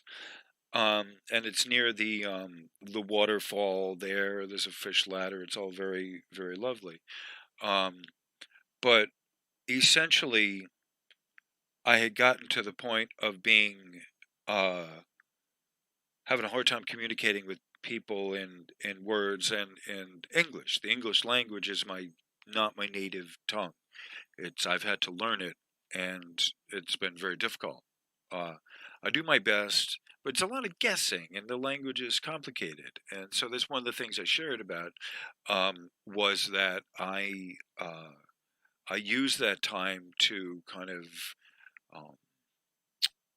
dissect the language, and I have a lot of writings about that I have to talk about and publish that I would not have been able to if it wasn't for the support of you folks, you guys being here, and showing the interest. No one gave me the money to buy the equipment. The money wasn't the issue because the stuff was at in the range that I could afford to get it based on the small stipend I get from this job. The universe found a way to get me the hardware. Okay. It had to be, but that was based on my will to do this. And it wasn't until I showed that I was serious about doing these that it granted me the hardware I needed. And so now I can do this. But before that,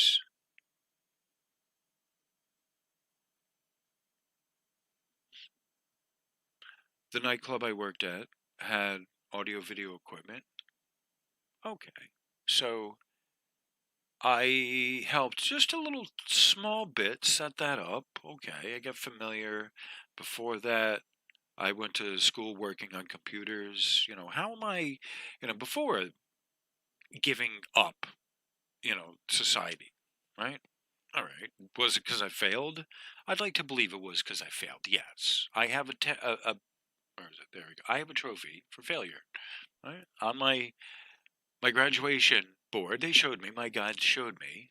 On my graduation board for this life, for what I've learned here in school, the Earth School, for what I've learned, the trophies for what I've mastered and all of this. Um, I have a trophy for failure. We have accepted. It's small. It's a tiny. You don't get a big trophy for failure. Like, yeah, you get a tiny trophy for failure, but we'll put it up there in the front. So my little tiny failure trophy, I have failed, but that was not why I went out in the woods. It was because I wanted to heal and I wanted to meditate and I wanted to go into a monastery, and there's not a monastery available here. There's only a tent in the woods. Like, all right, I'll take that, but I don't have to talk, right? No, you don't have to talk. No one will speak with you except getting to the tent, but whatever, that's a different thing altogether. You know you still have to live in the life, and it would be the same thing. They told me it's the same thing. If you went to a monastery, you still need to go get the water in the valley. You still need to talk to the people down there, right? You or not. They're going to want to talk to you, or they'll beat you up. So you have to learn how to speak short, moderate sentences, but that's part of the vow of silence of what I'm trying to practice, is that I don't want to be forced into have to talking. And so go somewhere, this is what they told me, go somewhere where you're not going to have to interact with people. There you go, out in the woods. Okay, that's a fine compromise. So the idea, in part, because yeah, I failed, I'm happy to admit failure. Right? I don't have a problem with it. I failed. It's a great relief, right? It's a good option. Failure can be a good option. Just remember that. All right, let's change the background here. Actually, we'll move it over here.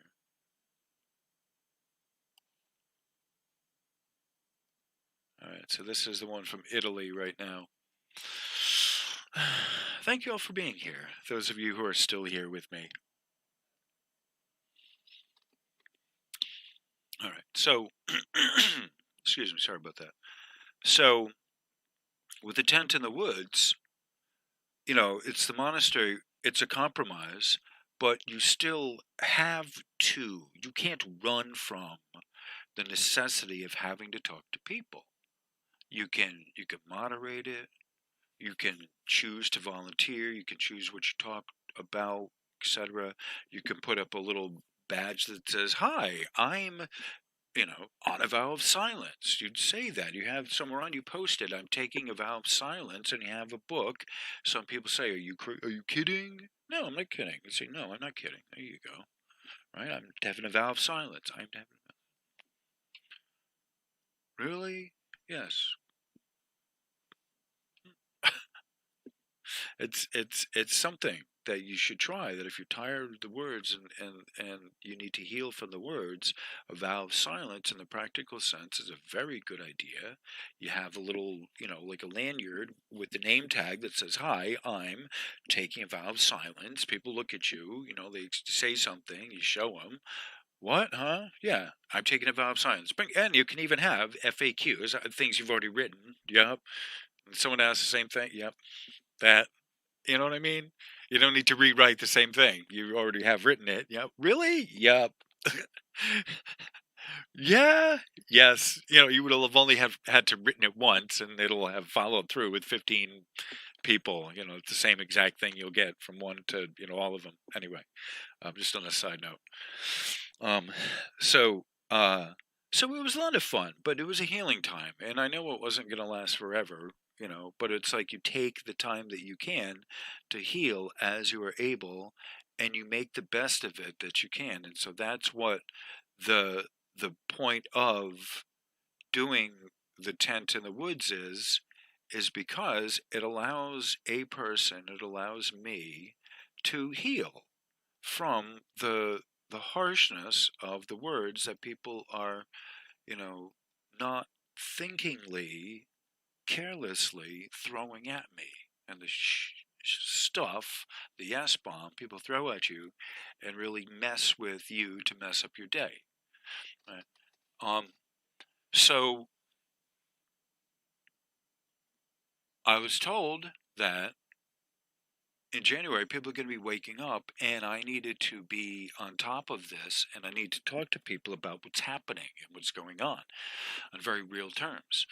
And as we know now, at this point, many of us get our news through YouTube or DLive, either through Dutch or Dabu or,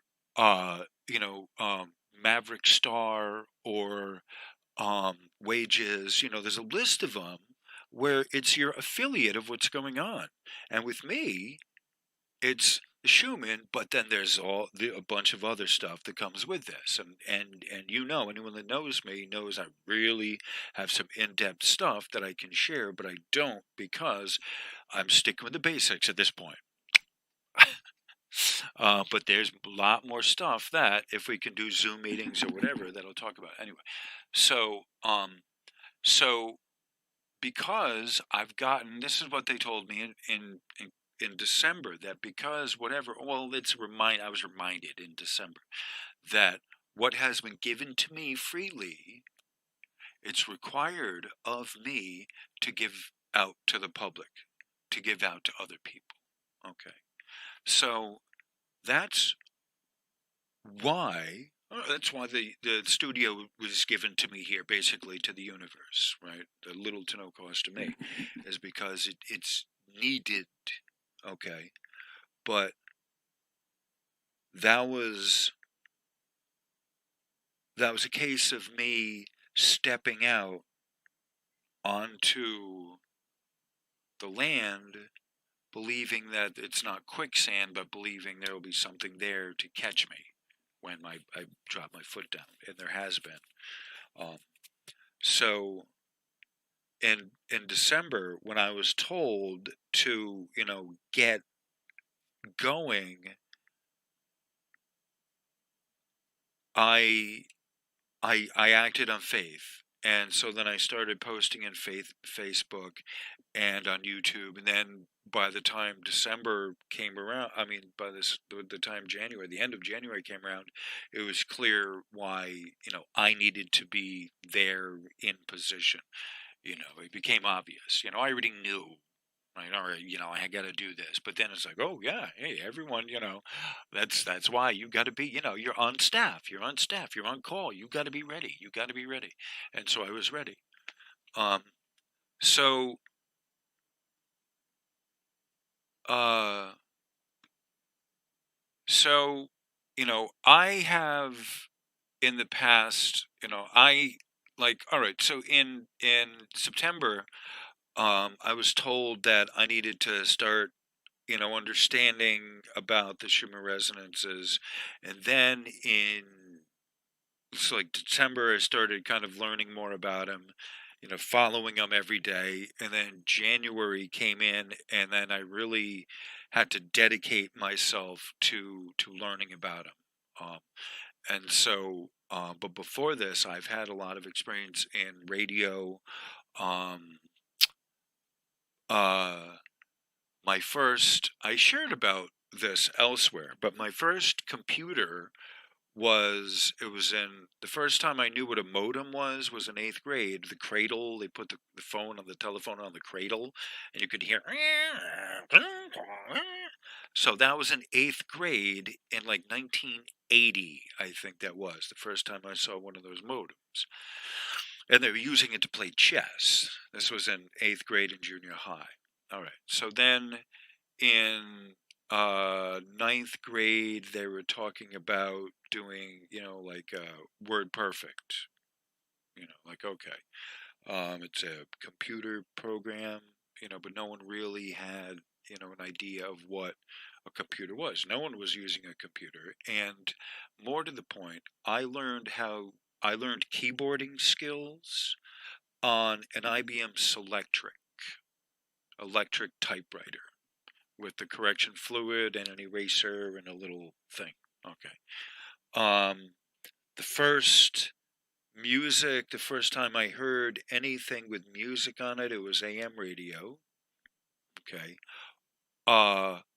Or it was a little transistor radio that just got like AM radio. Or there was a record, like there was 33 and a third LP records. LP stands for long play. Um, we had my dad and mom and dad had some 45s, which are 45 RPM. Usually one song. It'd be one song on one side and one song on another. Um, and 8-track, which was a big cassette. And there was it's 8-track because it would be like four. There'd be two. There's four heads on it, and one way and one another way. Whatever, but it's a cassette, and you there's 4 channels on it, and each channel has 2 songs. It's like a magnetic cassette tape. That was another thing that was around then. So, just learning how to record music, I learned about magnetic cassette tape, when I was in 8th grade. I learned about a modem, a phone modem for a computer. And the first actual computer that I used, I think, was in 1986 or 87. It was an Apple IIe. I might have been a Macintosh. I'm trying to remember if they called it a Macintosh then. Certainly wasn't a Mac. It would have been a Macintosh. But it was a 2E. And that was a tiny thing with a little tiny screen on it. Single color. And we used that for the desktop publishing to lay everything out. And we had a program, Quark Express, where theoretically we could send it photo ready to Quark, and then it would, print it up there, and we could send it theoretically to the publisher in that format. This was in 1988 or 87 rather. We couldn't do that, but I had. Because I was the associate editor on the newspaper at the time, I was a proofreader for the the Apple the 2E, and we had to run like it was 100 plus feet of printer cable it was that parallel cable from the back of that to the printer, which was in the admissions room. So we had to run it through the ceiling, the attic, and then down through the wall into the other room. So I had to climb up through the attic and run the printer cable to the laser printer. And so, again, this was 87. So I learned my first computer was an Apple, and I learned on the the GUI, and I thought, oh, it's very clever. Okay, good. Yeah, a normal regular person could use a computer. At that point, I'm like, oh, all right, that's understandable. And so I had a friend who was working at. He was the president of the student body at UConn across the river. And so a friend of his told me about the computer lab, and those are IBMs. And at that point, I knew IBM was line command, and so I was like, "No, man, I'm not really into computers like that." He was like, "No, you can, Windows," he calls it. Like, really? It was like Windows 3.1, I think, and it had the little icons. I was like, wow. Oh, okay. All right. So this Windows thing isn't that bad. And like, all right, it's okay. I can do that. So I've always been interested in terrestrial radio. I've recorded radio on cassette for years. I've learned about cassettes. I've learned about how all this stuff works. Then I went to school for engineering to be a radio, a broadcast engineer. I've just studied up on it, and there's way too much math. I'm not a math person. I'll have to. I need to make that point. So I work with the math in the best way I can. Okay. Unfortunately, there's a moderate amount of math that's in this, and there's helping guides for it and whatever. Um, so uh, so some of this that I learned in picking up the Schumann is a review, and other of it is new. Um, and so I have a I've worked with computers. I've done broadcast stuff. I was on the radio when I was at Mitchell in New London, and I've worked on community radio. I've worked on public television. I've been in the studios mixing.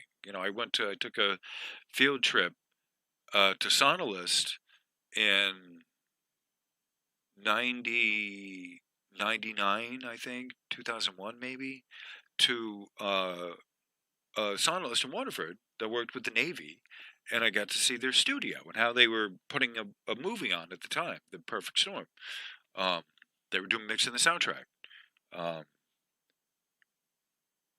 98, I think it was. Yeah, 99, 2000, somewhere around there. I forget, whatever.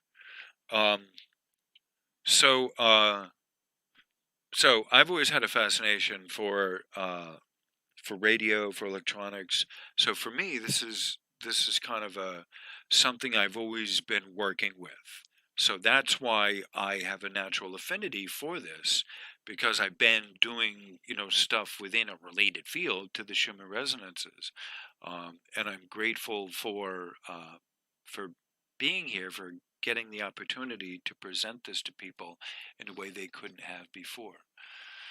Um, so where am I now? Um, I have this studio set up. Here I'm 2 hours and 7 minutes into this. Oh, good golly. Where am I now? I have a really good studio that's set up here um, at at my house in the basement here where I live. Just for now. Um, but it's a pretty bitchin' studio, and it allows me with just a moderate amount of income, like I said, to be able to do these live shows, to be doing this kind of endless streaming thing that I can do with people, where I dedicate a lot of time to showing you the Schumann resonances and related phenomena and related news stories. Uh, um, and related highlights of Earth news and stuff. And because I have been blessed by having over 1,000 subscribers, I can do a video and a live stream, and I can do some fun things. And this is really fun because it gives me a chance to talk to people in the chats. And I have great chats. I have great subs. You guys are awesome. There's a hardcore core of 10 of you that come like regularly. Um, there's more that come as well, but there's definitely a good solid group of you that are here regularly, and I appreciate you guys being here. Um, so I because which this leads me into kind of the next thing I have here, that there's a few different ways that I can make videos here. Okay. And I need to kind of make this obvious and clear here that this whole video here has just been more about me than it's been about the Schumann resonances or my channel. This has been about me making the videos and what it takes to do this channel. And this video has been a behind the scenes thing, and that's why I'm kind of going on and being a little long-winded about this, because this is a behind the scenes shot here. Okay, I'm back. So because I can, I'm able to I'm able to post a regular video, and then I can post it as a premiere. I can um, I can do a live stream through a webcam that I could do like out of my phone, right? And I have two different ways of doing that. And I have some interesting stuff on my phone that would allow me to do some interesting things there. Like, okay.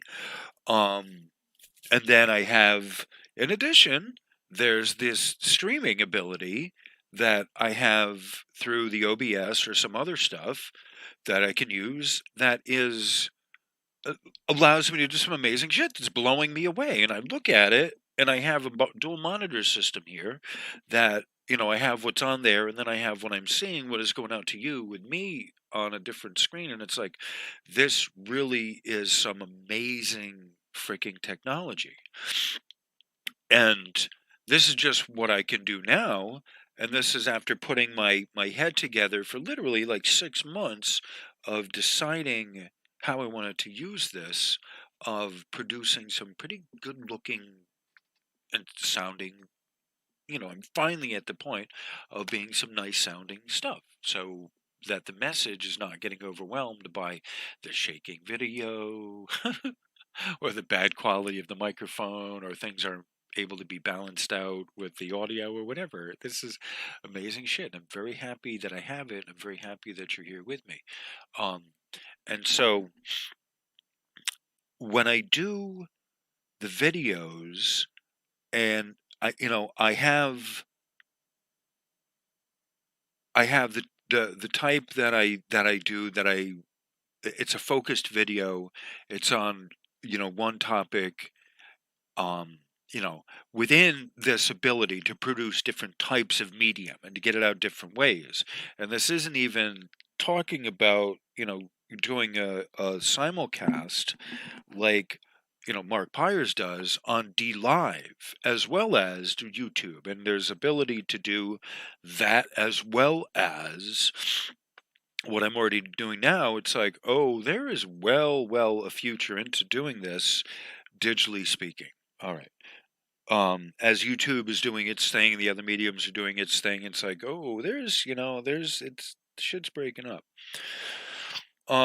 So when I do these, I have, a couple, there's the disposal to do a couple different types of video. So the first one is the produced video, where I keep on topic. I have the visual aid. I keep on topic of a central theme. I develop that, and then I close it, and then I publish it and put it online, or I edit it if I need to in some way. I don't do much editing with these things, but sometimes I have to do them again. So then I write the description. All right, so there's those, and then there's the ones that I do live on the spot, and um, those ones are a little different. Those ones I'm still working with, to be honest. And if you're probably here at this point at 2+ hours into this video, watching this video, and you're just because you're interested in hearing me, talk about, the Schumann resonances, um, and you're interested in hearing what I have to offer, because you know that there's a lot more still to come, um, you know, then it's for you, those of you that are here at this length of time, because because you're interested in what it's taken me to get the videos, you're interested in what I'm saying, you're following along. I'm still here. I'm doing these. I'm part of this. If you're here, knowing that there's still some good stuff left up the road to come, you know, it's it's for those of you that want to learn more on the Schumann resonances that I do uh the produced video. Okay. The live video is a different energy to it. that I incorporate the chat into the live stream very much. I read the comments, I look at who's there, I interact with it.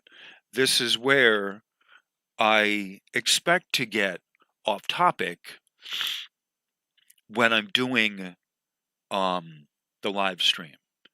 I start out with themes in mind of what I need to cover, and I have material that I would like to cover. But as I start reading through the comments and the chat, I start addressing what's there, right? And I unapologetically will get off track, especially when it deals with a basics, a question in the basics, or of something that I have already gone over and need to go over again. All right. So this is the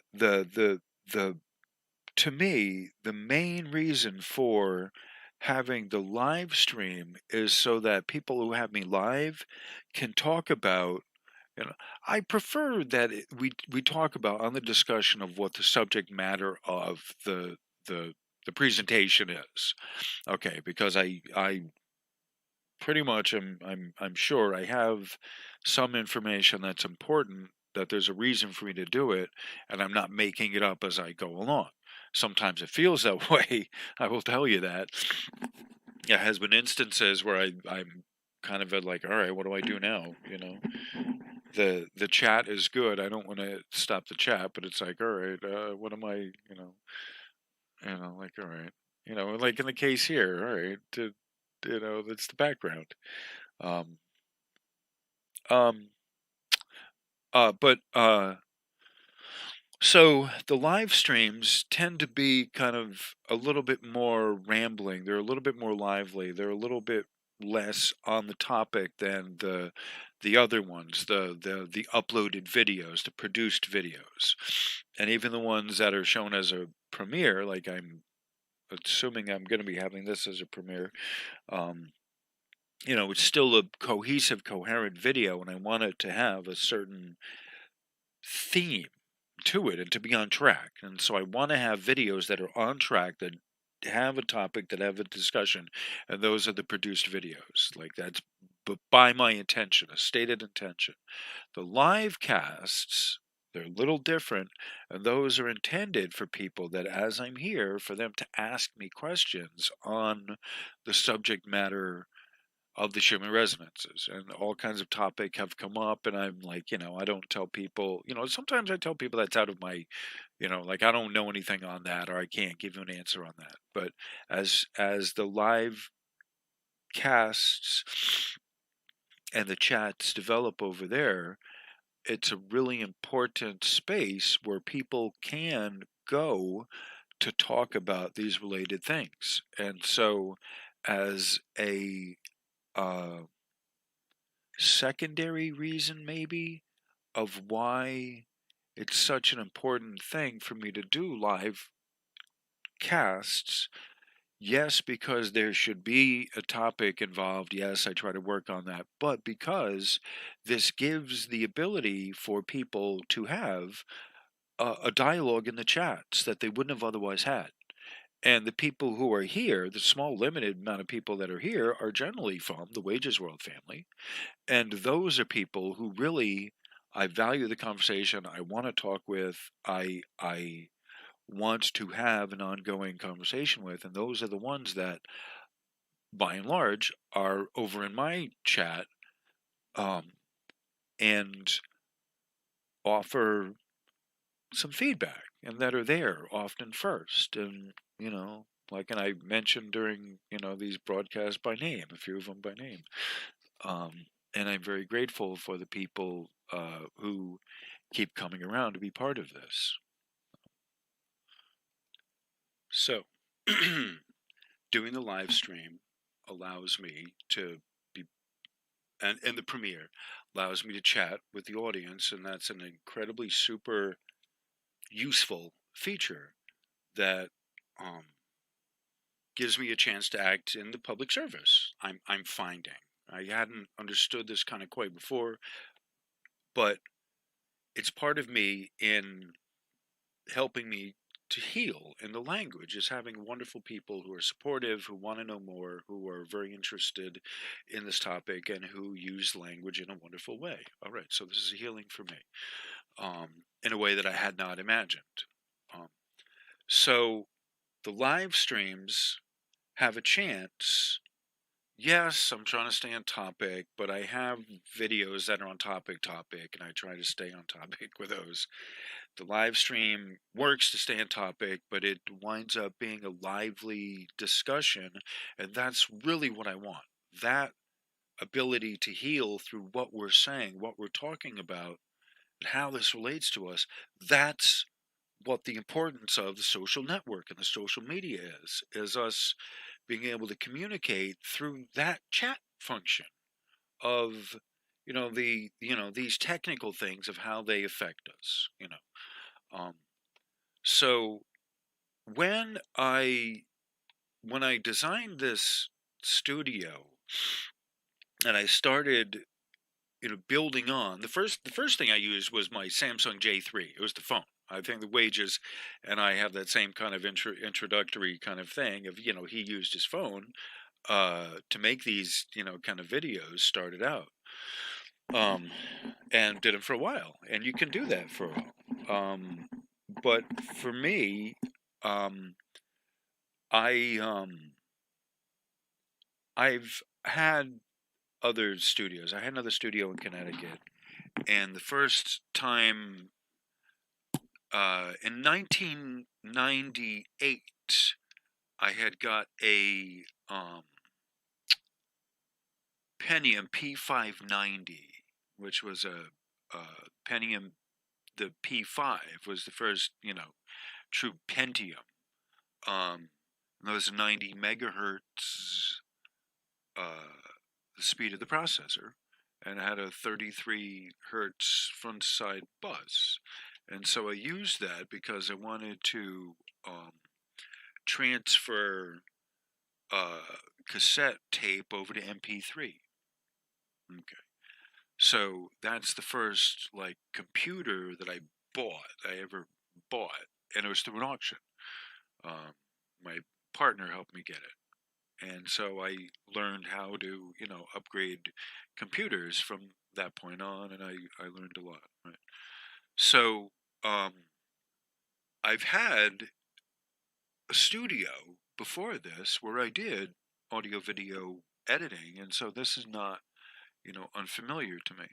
So having already had the experience of doing this, it was only a matter of me needing the approval, the desire. I don't know what the right word is, but there needed to be an audience ready to receive what my message was in order for the rest of the studio to have come in behind it. It was just waiting there. Am I serious? That's the first question. Are you right? Are you willing to do this? Do you want to do this? This is where the universe is. This is the golden rule of life in getting this great studio. It asked me, how are you on this? Do you want to do this? Are you feeling like, do you got the energy to start making videos? Right? It doesn't take that much effort, right? And I even started making them when it was more effort, right? But there wasn't really that much effort to hold me back, once I figured some stuff out and the holders and this and that, and all right, just okay, just put the camera in there, we're good to go. All right, let's do it. So you saw a video that was kind of shaky. You saw the video that wasn't that great quality. Now here, but it was me having to take the dedicated steps to move forward, and then the universe gives you the next piece, and then I fit it in. And so a lot of these were experiments to see how well I could get the studio equipment to work. And all right, it all works. It's great. Looks great. Sounds great. Alex has been here a few times recording some stuff on it. So as a reward, as a thank you to the universe, here I'm doing these live streams and I'm talking about some wonderful, great things. So now the next thing comes. I got the studio. I have the obligation. I got to give back. It's that time. This is it. This is what that time is. And so as I'm building the studio, I have in mind my guest, my co-host, and that's Alex. Okay. So um in the case of doing this at all times, I thought about my co-host with the guitar. So one of the things that has been really important in doing this is getting a mixer, getting microphones first. As I was building the studio, the first thing is I need microphones. Okay. So what do I need? Microphones and a camera. So I think I'm pretty sure I was at Savers. I don't know if I got the first microphone. Oh, yeah, no. I do know. Because I was at Savers, I was at looking for microphones and for the camera.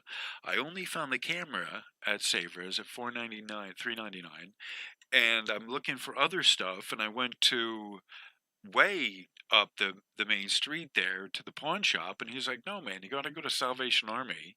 And then I went to the Salvation Army, and I found the speakers here, um, the Logitech portable desktop speakers, and then they had the big top, and I was like, "Oh, I haven't been to the big top." I saw an ad for it, and I was like, "Oh crap, I haven't been there in like forever."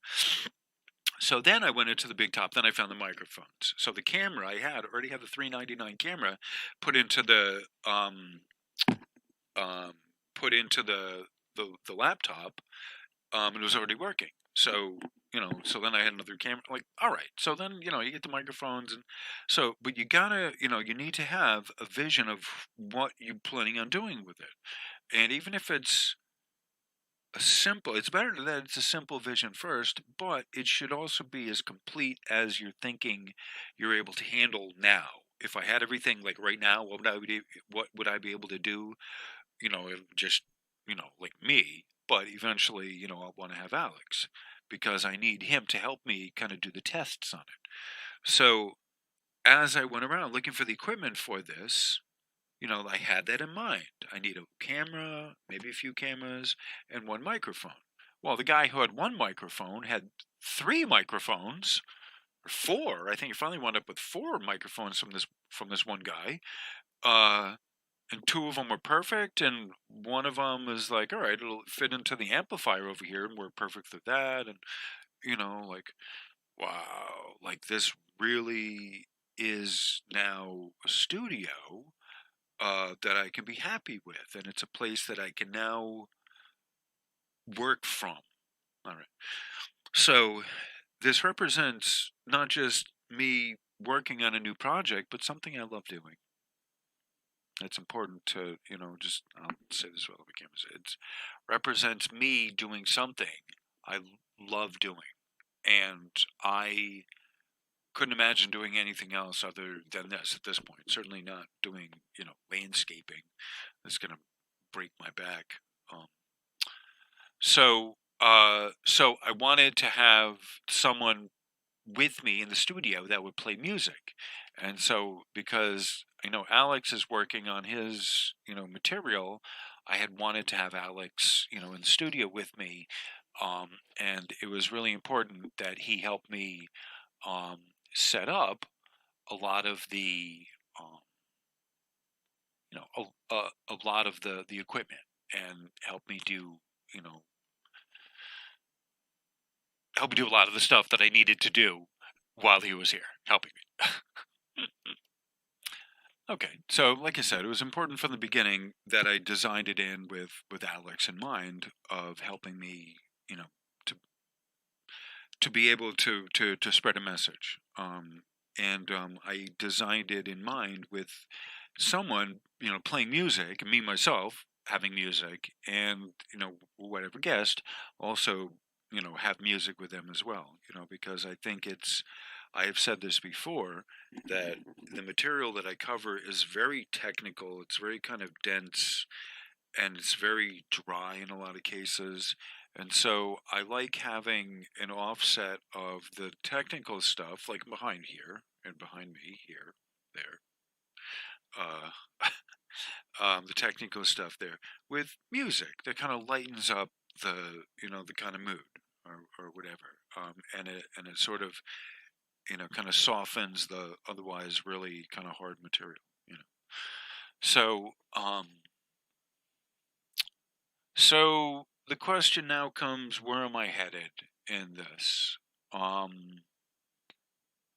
It's a great question. Where am I headed? Well, I'm definitely headed on the track of the Schumann resonances. I'm not going anywhere. I have it, it's kind of, unless something catastrophic happens, this is my pathway here. It's what my guides told me. This is the last thing, the really major thing you're going to have to do is just kind of explain this, and wait for the right time, and then things will, you'll have the next phase of your life to move on to. But, for the while I'm still here in this form, this body form, this is what, the Schumann resonance is the thing that I'm, trying to teach people. So one of the things on my pathway is to keep directed. I want to, make sure and not be sidetracked in what I'm in the videos I'm making. All right. So this is difficult to say, that I'm not going to get sidetracked into, on videos or in chat, because I intend the live streams to be off topic. Okay. But as far as my part to it, I want to come into each video session, whether it's a produced video or whether it's a live stream. I want to come into it with a clear focus, and that's for my upcoming, the direction I'm moving in, where I'm going with this. One of my core elements is that I want to keep focus and keep directed, and pick a topic when I start, and work on exploring that, and work on expounding on that, and work on keeping directed within the parameters of that topic. Okay.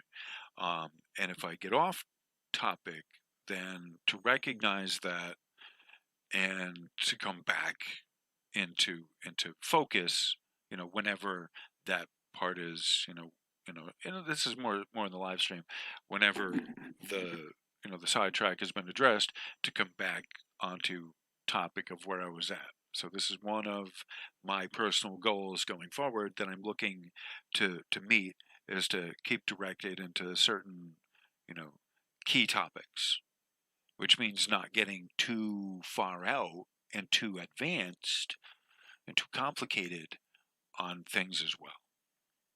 Right? Like that's part of the, part of the task at hand in this going forward. All right. What else going forward is, I want to do specialized sessions, do Zoom meetings. I have this out there. I have the feelers out there. I want to, start talking with people about doing that. And I'm just gonna kind of leave that in, just a general sense like that it's out there. I have Zoom on my computer. I can do that. I'm able to. So, I would like to talk with people about doing, things like that. Do different kind of rooms. I'm not, there's so many different ways that people can meet and whatever. It's like, but some specialized session where people can give me a question and answer for me to, address. All right. Then there's, advanced videos through Patreon and a few other means. There's a support service through there. There's a live simul stream that I could do between DLive, Facebook, Twitch, YouTube, like this kind of thing. That's a little beyond me right now, but Alex is here and he's willing to help me do a lot of stuff, so I'm willing to consider that. Then there's also doing interviews on other shows, like with Mark Pyers. Like, okay, he had brought that up, And I'm willing to have a discussion with anyone because I would find it interesting learning what other people know as well, and I would have questions for them as well. So this is an interesting thing to consider, is doing a live stream with other YouTubers.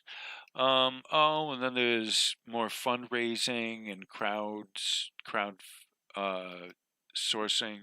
How's it? Crowdfunding. Um, group sourcing, crowdfunding. That's the way to do it. The the channel needs to support itself. This project needs to support itself, and so there's various ways through either PayPal or whatever that people can support this. But it's like, for me, it boils down to I really need to start getting my message out there. It's very simple, um, and it's really important that. Um,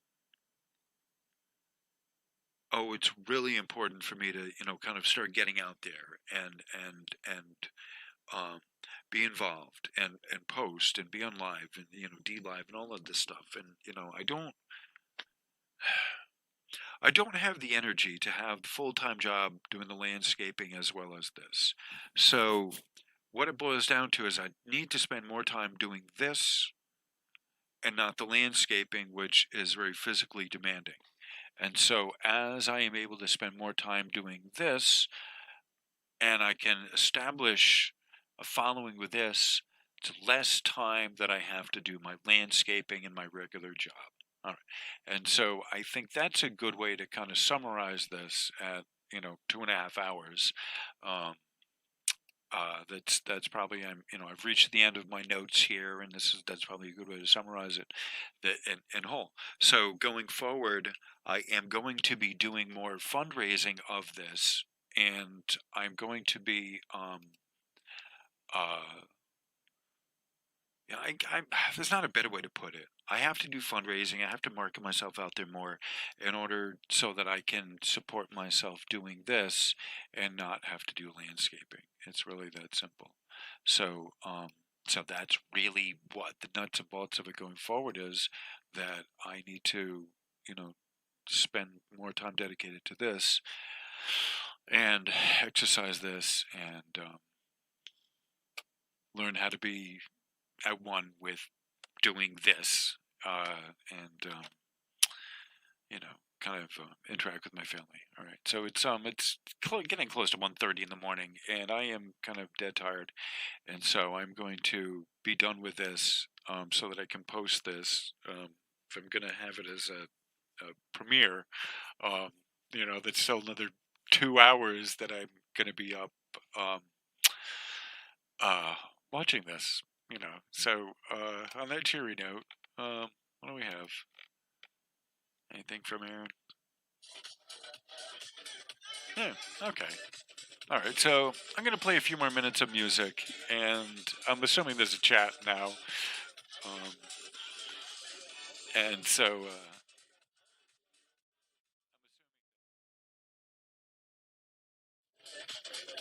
oh, there I am. I'm assuming there's a chat now. And so I like at the end of my live streams having up the chat features so I can talk to people. So I'm going to let this kind of go on for a few minutes with just the music and the chat, and we'll have to see. We'll have to see how we're doing. Okay. So I like the premiere feature. So this time I'm not doing a live stream because I'm dead. Just having the premiere up so I can talk to people and listen to my own voice blithering on at this point. That's enough. So anyway, I am loopy. I'm sorry. I'm very tired. I've had a long day. I'm very loopy. So on that cheery note, thank you all for being here. I appreciate it very much, you being here. And you are making it worth my while to be here because I get a lot of love and support from you. And I really like the comments most people leave, and I appreciate just everything that, the comments that everyone gives and the mutual support and the, just the chat and all of that, like, it really is a family. You all really like a family to me. So, So on that weary note, thank you all for being here. I appreciate all the love and support, and thank you. Everyone have a good rest of your night. Namaste.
Shivers down my spine, never gonna get weary.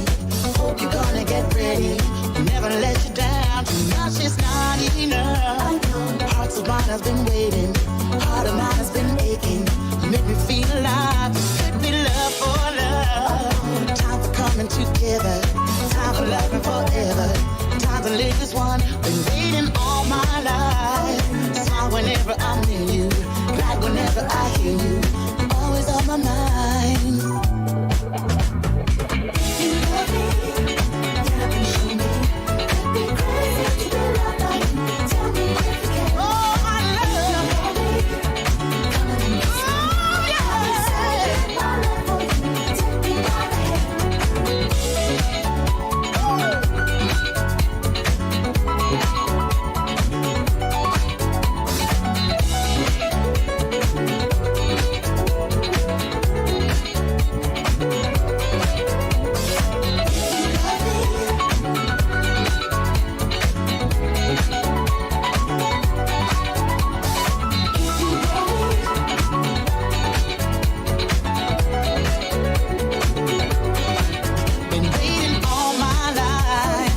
Whenever I'm near you, glad whenever I hear you.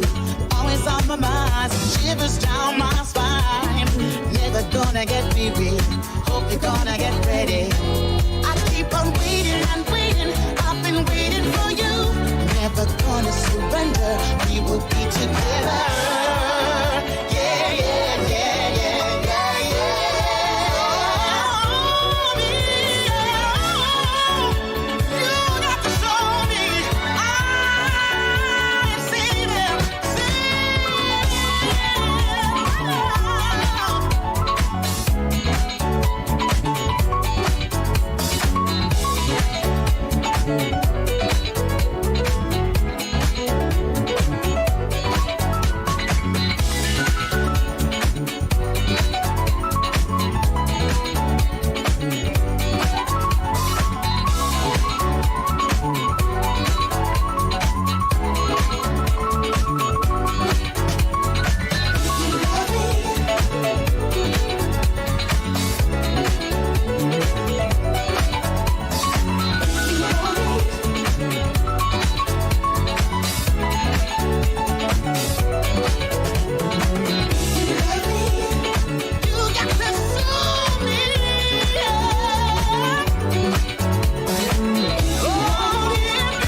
There's someone here. I'm here. Hello. I gotta get my way out of the labyrinth here. All right. Thank you all for being here. I very much appreciate everyone for coming around, keeping me company. While I am here, Colonel Ham Durden, I am going to pause this so I can have commentary on the screen. Okay, it looks like I'm testing everything here. All right. So what I'm going to do is open this up to Saturn. I thought that might be a great thing to look at. Saturn, we are going to... All right, yay, okay. So, this is the... let's see if I can make this any bigger. All right, okay. So, this is... I had gotten this from... this was like the JPO website. This was from the Cassini. And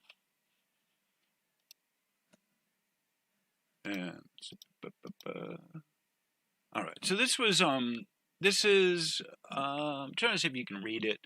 I'm not going to leave it up there. So what I'm going to do is I'm going to find some music. Oh, hello.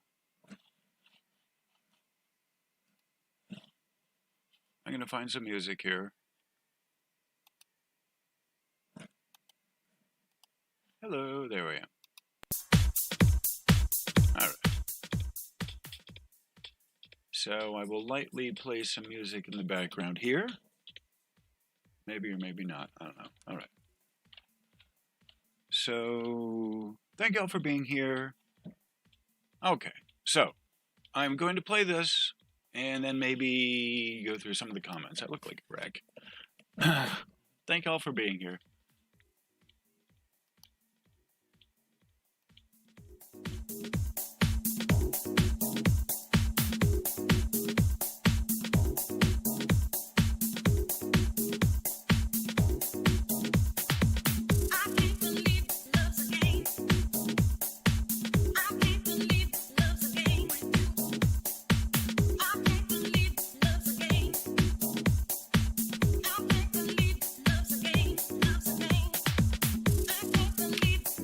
Actually, what I'm going to do is there is actually text that's in the back of this, and I think I'm going to, sorry about that.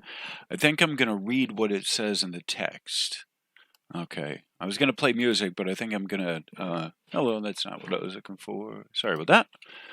Sorry about that. Okay.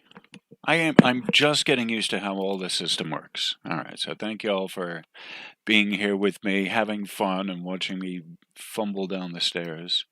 All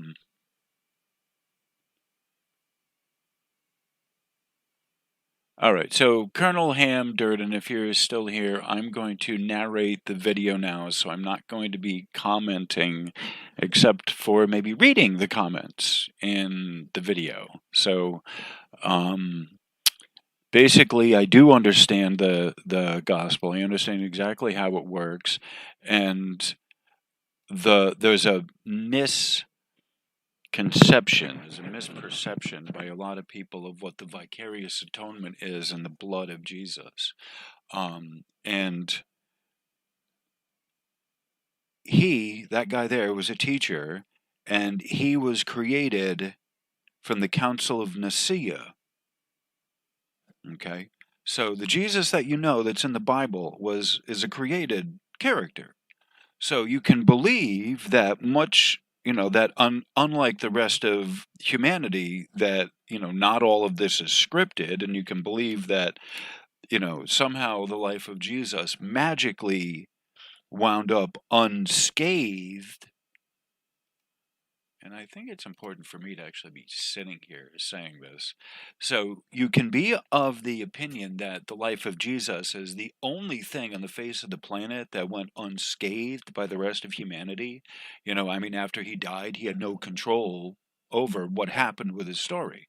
And unfortunately, as you may or may not know, once people die, they don't get control over what people, the survivors, say about their story. So Jesus rests in your heart, right? If Jesus is not a physical being like me anymore, and he exists as a spirit, he exists in your heart.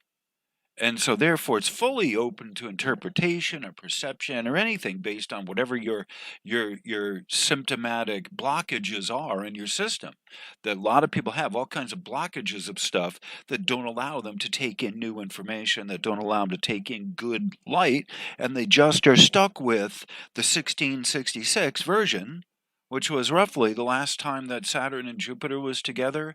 That was about the time that they were inventing the King James Version, based on, collaboration of stuff that they felt like putting in at the time. So there are other versions of the Bible based on other material, but be rest assured, the one you have is a theatrical production that is all neatly woven together as a great masterpiece of writing. There's great parts of it that you can accept that were taken largely in part, but then there's other parts of it that haven't been let out for publication because they just tell stuff that the Catholic Church doesn't want you to hear. And so in the comments, when I talk about the blockages, these are the sin, right? That is at the varying points of your energy assemblages. That's what we're talking about, is the inability to let in new information. Sin just simply means to do without or to be without. So you unable to have that link that we're born with, right? That open spot on the top of a child's head, that's sin. That is doing without sin. That is allowing you to have the pure light of consciousness that comes in through the skin. Boom, your head gets fed directly information. You don't have the thick skull blocking those. Once that hole gets closed up, which is a necessity here on this planet, then you are shut off from source. And so that's what most people are living in when we talk about sin. Most people are living without the voice of the source. So everyone in their ego who knows how Christianity and you got it wrong, brother, and everyone who wants to tell you got it wrong, they're living in their own head, they're living in their own world. It's a dream world, it's an illusion world.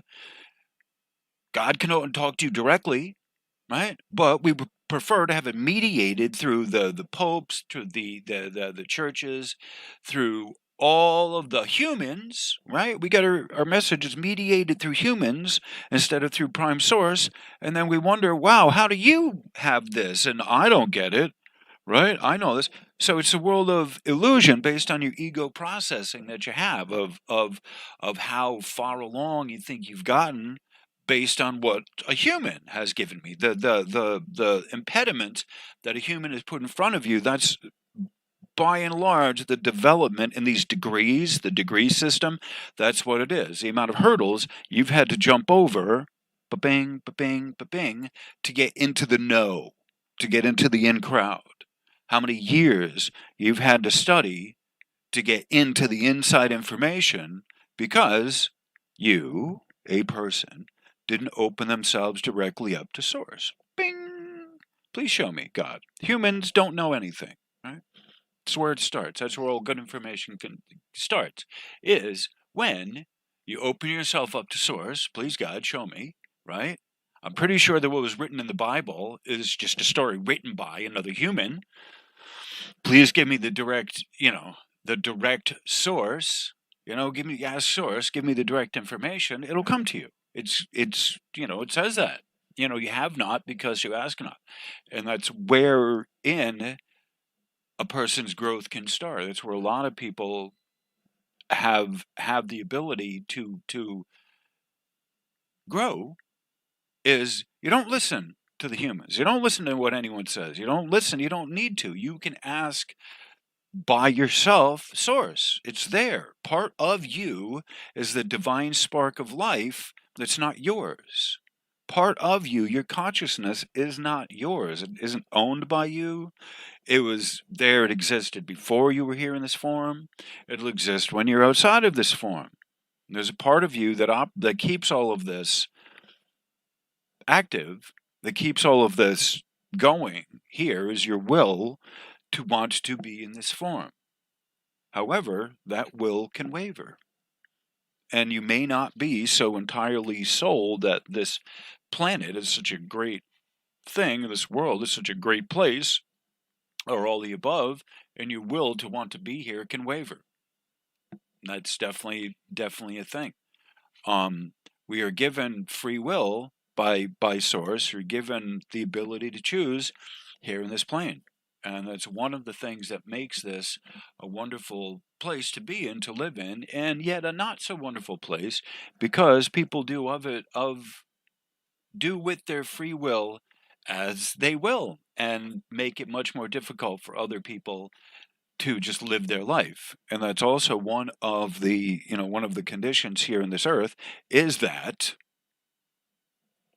we make life more difficult for people around us. That's just what a lot of I don't want to say them by name. Okay, I'm not saying any group by name, but that's where a lot of groups mess themselves up and get in their own way, is because they are their own worst enemy. The worst of it is when people say, God this, Jesus that. Jesus is, like, you start talking about for God, or for other people to believe in God, or as you'd have them in your own view, right? It worked for you. Let people have their own belief. Why not? Who are you? Who are you to make the decision for anyone else and call them out on their belief? Do you really want to do that? I'm fine with that. I have a direct line to God. What do I mean by link? Punsara ata aja ua umfa apa tele ule shikapa. From pupu ustretch ka awa mipa stretch kara. Matsutru umfubu uishipupa pua ratma for pua. Compusta beta shachara mapa sit. Kutru ukamamba for pua. Conshasta acha ada ua umpa ufa ua umpa acha aka a ula umpa ufa ua. I shall conjugate all of your experiences that you've ever known, if you want to go that route.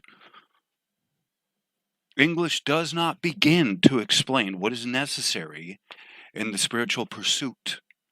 Can't. I can give you pictures, I can give you an analogy. At a certain point, you just need to have gone through the experience. And a lot of the crap of human experience is the words pulling you into the mud, the muck. And that is how this relates to the Schumann resonances, is it is the gravity of those low frequencies that hold you intact, like amber, that cause a lot of the whatever, the same old, that generates the same old, that we hitch a ride on because it just seems easier. Right? The current's going this way. And yet, just because everyone is going that way, it does not mean that that's the proper, true, correct way. Everyone has to determine for themselves, maybe the group vision of Jesus is based on not what the truth was. Maybe it's based on another power play. Like here you have the ropes coming down. You're a marionette. How can we get this clown to dance? Maybe some of what you're hearing and seeing in that book is based on how to get you to dance to a certain pipe or a certain tune, something like that. It is something that definitely needs to be considered if you're going forward into this time of clearing. And there's a couple years in here of clearing that we are going to be having to go through the worst of the worst. And it's time where everything that you've ever known is getting called into question. Everything you've ever known, ever worked for, is going to be breaking down. Unless you have been working for things that are not material and not of this world. It's just that simple. It's that simple. 2,000 years ago, 2,000 plus years ago, when Jesus was, the historical character Jesus was on the earth, when the real live actual person was talking about this and living a life of example, he was talking about coming back as Christ consciousness. This here, now, the time that we're in now, is the great cashing out of all the accounts. Everything is getting closed out. And how do I know this? Because I assure you, if it was not so, I wouldn't need to have been here. I didn't need to come here. I didn't want to really come here. I had to work for it. And I was fine where I was. Right? However, you make the agreement to come. Like it's the call. The call was given. I willingly decided that I would want to come here to Earth and I would want to help out because this is an exciting, amazing time. And so that's where we are at in this is exciting time, the closing up, the wrap up of clearing out all the accounts before we all get to kind of move on to in the ascension and get the next, the next wave of our collective growth as people. But that doesn't come at the expense of ignoring the people who are hurt, who are damaged, who are lost. You can't make anyone come to an understanding, but if there is someone who says, I think, I'm not sure, this is what my spot in this is what my obligation is, that I can't make anyone see anything. I don't have a sales pitch. I'm not going to make anyone see anything. I'm not going to change anyone's view. Don't care to. If you already got a view, if you already got a worldview, that's fine. If you're a Christian, if you're a Hare Krishna, if you have whatever your personal view on things are, I don't care. I'm not here to change your view. If you already got a working system, an ontology that works, I'm not changing it. Okay? I just want you to know that. I'm not changing your view. All right? What I am doing is giving you a different perspective based on a different set of parameters than just your life here is meaningless. Right? That's what's different between me and someone else, is your life is very meaningful if you choose it to have meaning and if you choose to do the work that is necessary at this time. There's a reward that comes at the end of it. That's great. But in the meantime, there's a lot of suffering that we have to help clear out. And part of the suffering for me, this is me, my task here, is the suffering of the misunderstanding that people operate under with the Schumann resonances and what they are not and what they are not. There's more to this that's going on. I have more stuff, but I may not ever get there. There's enough misunderstanding of the Schumann resonances that I need to be kind of present here with this and explain to people, where we are at with the Schumann resonances. Okay, like I said, that's my task here is. And so I try not to get off too far into topics of things. Like I'm not really an astrology what do you call it? Page. I'm not into astrology as a integral part of my forum and as the website or YouTube or Facebook. However, people ask me questions on it. Someone asked me a question: is this something like this to show up on the Schumann resonance? Here, in the case of Saturn and Jupiter conjoinment, like this is. There's a lot that's happening just in this one kind of few day period. We just came from an eclipse, and there's this alignment. There's a lot of activity that's going on. So generally speaking, out of a courtesy and a thank you to my viewers and my subscribers, I'm doing this kind of thing, talking about astrology, and I have Saturn up here on the on the thing, because Saturn on my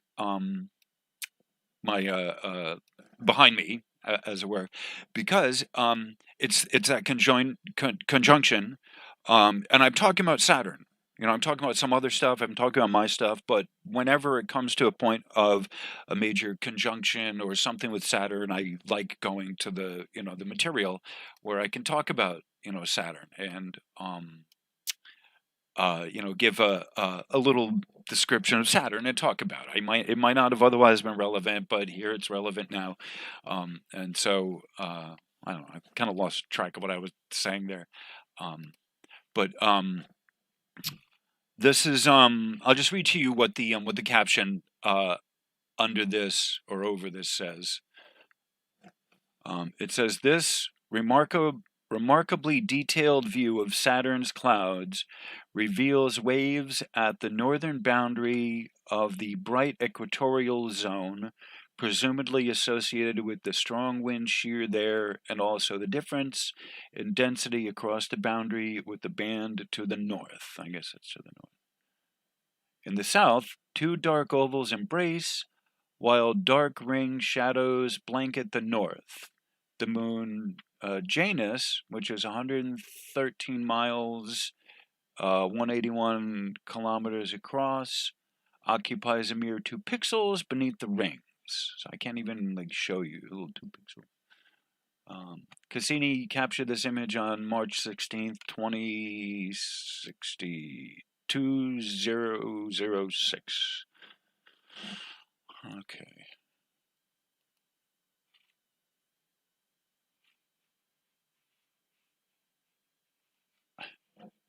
Okay, nested rings.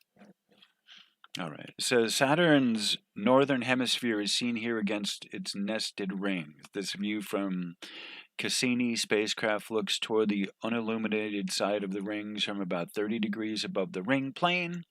The rings have been brightened relative to the plane to enhance visibility. Images taken using red, green, and blue spectral filters were combined to create this natural color view. Cassini captured these images on February 24th, 2009, approximately 538,000 miles from Saturn. Okay. Okay, next. Ooh, look at that. This says, in a dazzling and dramatic portrait painted by the sun, the long, thin shadows of Saturn's rings sweep across the planet's northern latitudes. Within the shadows, bright bands represented areas where the ring material is less dense, while dark stripes and wave patterns reveal areas of denser material. The shadow darkens sharply near upper right, corresponding to the boundary of the thin C ring with the denser B ring. The globe of Saturn's moon, Mimas, which is 247 miles or 398 kilometers across, has wandered into view near the bottom of the frame. Let's see if I can pull it. There it is. Okay, so the bottom of the frame is right there. Okay.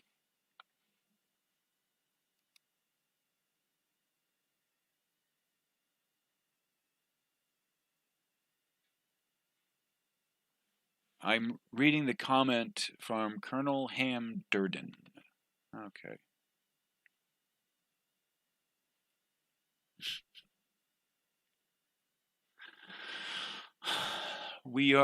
I just want to make it clear, we all have our own belief system that we're entitled to.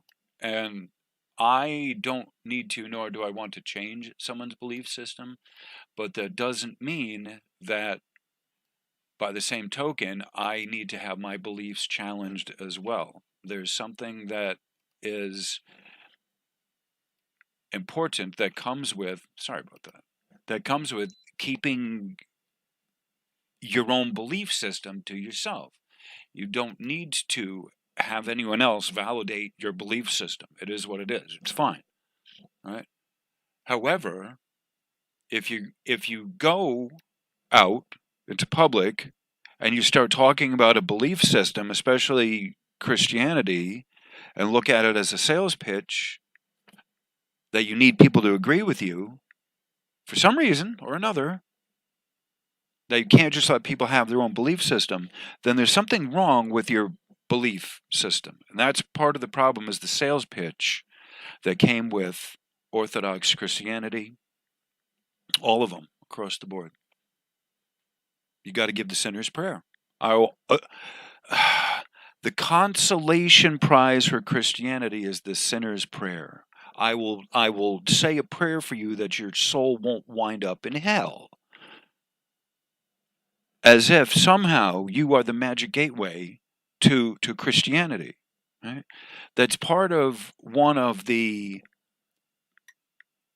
cons, negative side, of the Orthodox belief system, is running the sales pitch that if you don't get the person to believe in you and do the sinner's prayer and all of that, you've somehow failed in your belief system. That's a really, it seemed to me, a dysfunctional way that God would have to work.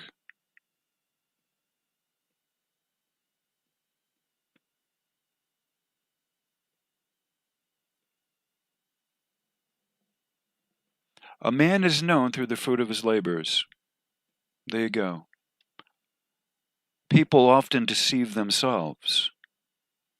They're duplicitous. Belief is based on something completely invisible. You can't prove it, right? You just have to show it. And that's the problem with the mind game with a lot of these religions, is that it's just an empty head kind of thing, where it can be not based on anything you actually do, or nothing physical. It's just all the illusion of the shell game. Right. In a lot of humanity, there is the shell game, the shuck and jive, the hoodoo guru, the shell game, the 5-card Monty. There's the con, and everything with humans.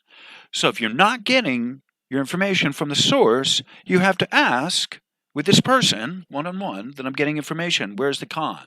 Where's the shuck and jive in this? So that's the problem with the belief system of a human. You can, the most common sense of humans is the sense of I'm right, and it's only me that has the answer. The ability to lie to yourself and deceive yourself, and then convince others that they need to believe you. All right, the sales pitch.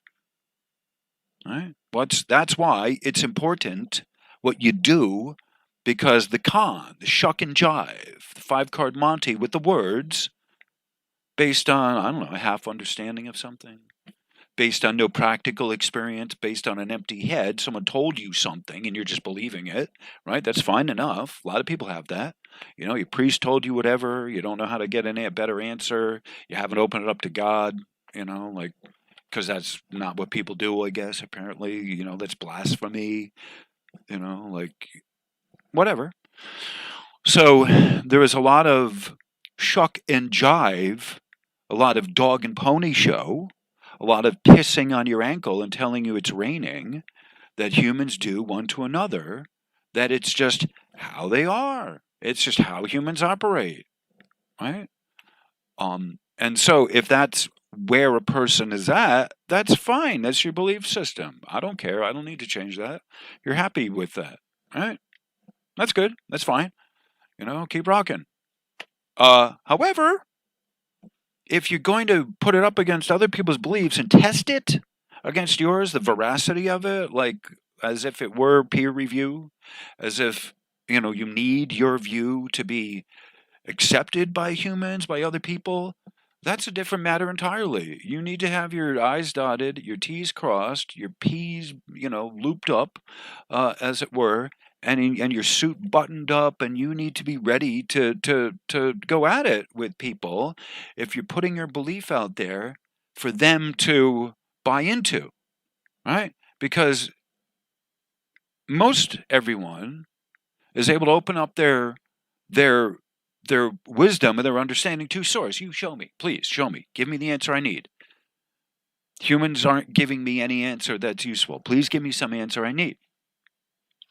And when you do that, then you have the chance that you can get some kind of wisdom and some kind of elevation over and above what everyone else is saying. And you don't need to have the confusion of people giving you what their answer is. And that's the problem with a lot of people that are confused. They're looking at humans and they're getting the answer from a human, and they're not willing to go to God any further and get a better answer that's more relevant to their life, your own personal life. And I would maintain that's part of the problems with a lot of humans is that they don't realize that you can go to source, that you can get a direct answer right from source. I mean, I'm not anything special. I just know as a fact that you can do that we have that ability. And I'm not going by what a priest says anymore, or what a pastor says anymore, or what an elder or some wise man or some guru or whatever. At a certain point, you realize everyone's making the shit up as they go along. I'll be happy making up my own story. I don't need someone else to give me their version of it. We were put here on earth with our emotions intact, with all of our stuff intact, so that we could learn. You're born deaf, dumb, and blind. You're born forgetting your memories. You're born a blank slate, so that you can learn in this one lifetime how to put it all together. And to service of something. It could be yourself, the little, small s, small self, or the bigger self of God, either or. Whatever you believe in and you put forth those works, faith without works is dead. If you have all the faith in the world and you don't act on it, it doesn't matter. You haven't acted on anything. And the human experience is one that's based on your actions and doing stuff and how well you treat other people. And it's not based on the imagination of, the sinners, the vicarious atonement that Jesus did all the work for me and I can be lazy now. Like knowing the Bible, does it ever say that? That you did enough just being born into this world, have a free go at it, right? That's not what it says in anywhere, right? So if that is the view of that's your view, that's fine. I don't care. I'm not going to change your belief, right? I'm not coming down on you for whatever your belief is. That's fine, all right. But just understand that if your belief is a sales pitch and you need to get someone else in it and wrapped in it, that's something totally different. We'll deal with that in a much different way, right? But whatever anyone's belief is, right? You can have your belief. I don't care. I'm not here to change your belief. I didn't put it out there for that. This video here is just basically me being grateful for what I have that's provided from the universe. I think that's a good way to kind of summarize, what's happening, here in this video is I'm given a, hello, I keep doing that. I'm sorry. I'm playing this through the Photos player, and it keeps popping it out when I hit one of these other screens and one of these other radio things on the other screen, and knocks this one out. So I'm not doing this intentionally. It just kind of is doing that. Right. Okay, so this says the rite of spring. Saturn has seen countless equinoxes since the birth of the solar system, but this is the first witnessed up close by Cassini. From 20 degrees above the ring plane, Cassini shot 75 exposures in succession for this mosaic showing Saturn, its rings, and a few of its moons a day and a half after Saturn equinox on August 12th, 2019, when the sun's disk was exactly overhead at the planet's equator. These scenes are possible only during the few months before and after Saturn's equinox, which occurs only once approximately every 15 years. Cassini captured these images at approximately 526,000 miles from Saturn. All right, Saturn equinox. Okay. Before wide shadows. All right. Oh, this one's much better. I like this.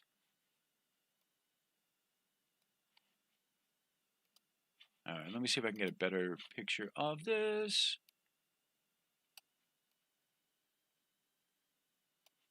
All right, so this is that really cool, interesting hexagonal shape that people are kind of talking about.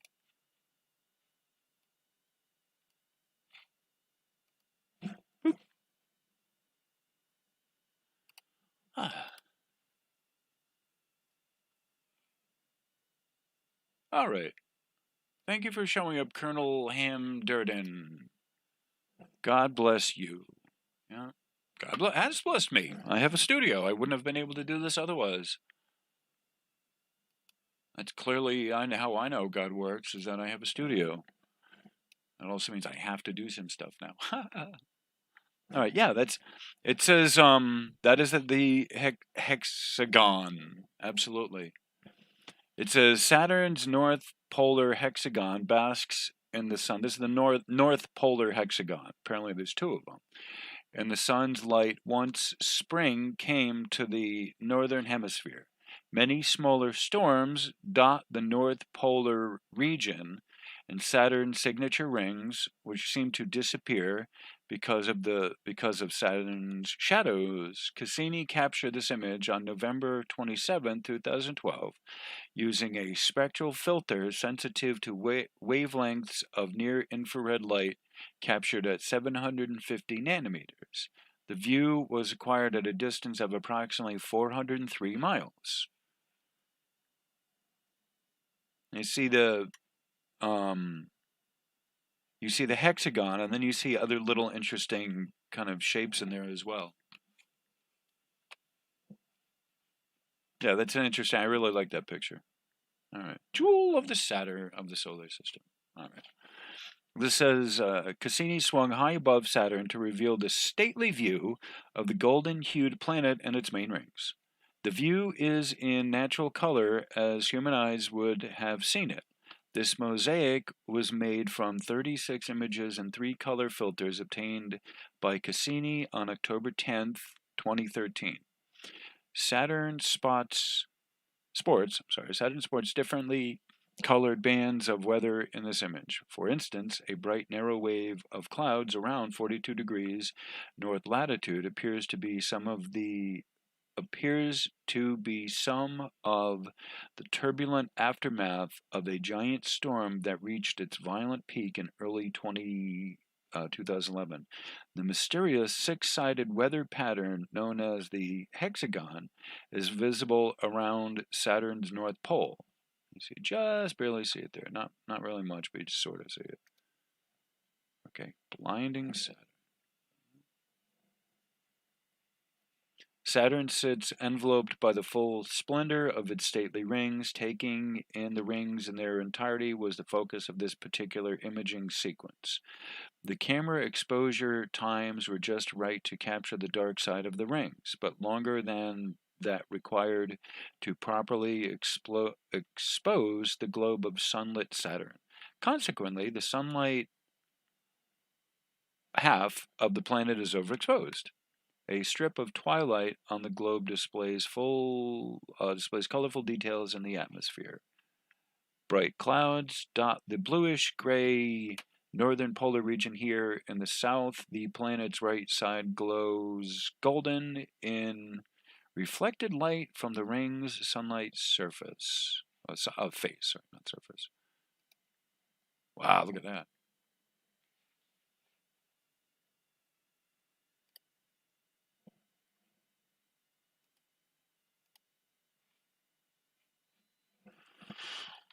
This one's really cool. It says the false color composite image made from 65 individual Cassini observations shows Saturn's rings in the southern hemisphere on November 1st, 2008. In this image constructed from data collected in the near-infrared wavelengths of light, scientists designated blue to indicate sunlight reflected at the wavelength of 2 microns, green to indicate sunlight reflected at 3 microns. Okay, that's this band here. And red to indicate thermal emissions of 5 microns. Interesting. The heat emission from the interior of Saturn is only seen at 5 microns wavelength in the spectrometer data and thus appears red. And, all right, interesting. Catching its tail. Cassini gives us this true color image of the largest, most intense storm observed on Saturn. This image was captured on Friday, 25th, 2011, when the storm had formed a tail that wrapped around the entire planet. Some of the clouds moved south and got caught up in the current that flows to the east, to the right, relative to the storm head. This tail, which appears as slightly blue clouds south and west, left of the storm head, can be seen encountering the storm head in this view. The images were taken approximately 1.4 million miles from Saturn. 'Tis the season. Winter is approaching the southern hemisphere of Saturn in this view. Captured by Cassini on July 29, 2013, at approximately 1 million miles from Saturn. The changing blue hue that we have learned marks winter at Saturn is likely due to reduction of ultraviolet sunlight and the haze it produces, making the atmosphere clearer and increasing the opportunity for Rayleigh scattering, which is scattering by molecules and smaller particles, and methane absorption. Both processes make the atmosphere blue. The small black dot seen on the right and up from image center within the ring shadows of the A and F bands is the shadow of the moon Prometheus. I can't see where that is, to tell you the truth.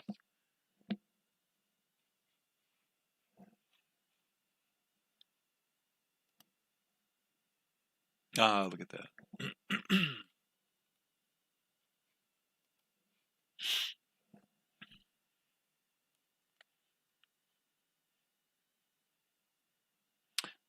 With giant Saturn hanging in the blackness and sheltering Cassini from the sun's blinding glare, the spacecraft viewed the rings as never before, revealing previously unknown faint rings and even glimpsing its home world.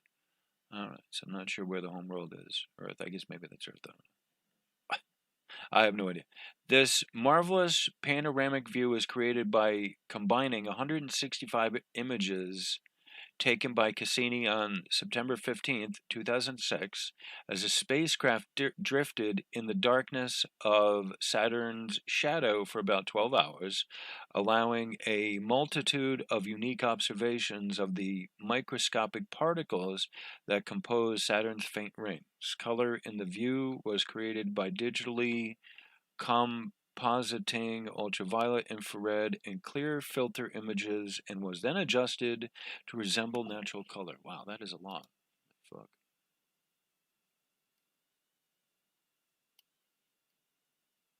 That's a really cool, interesting picture. There's a hexagon, all right.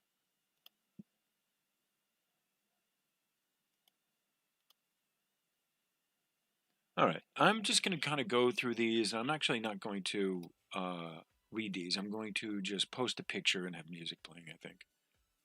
Oop. Something, I don't know. I think I got music here. All right, so this is give me a chance to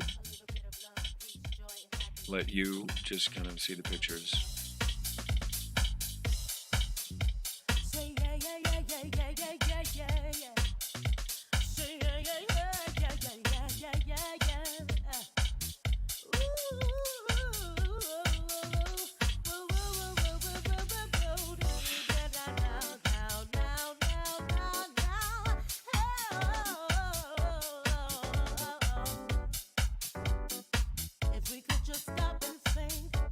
about what we could do together.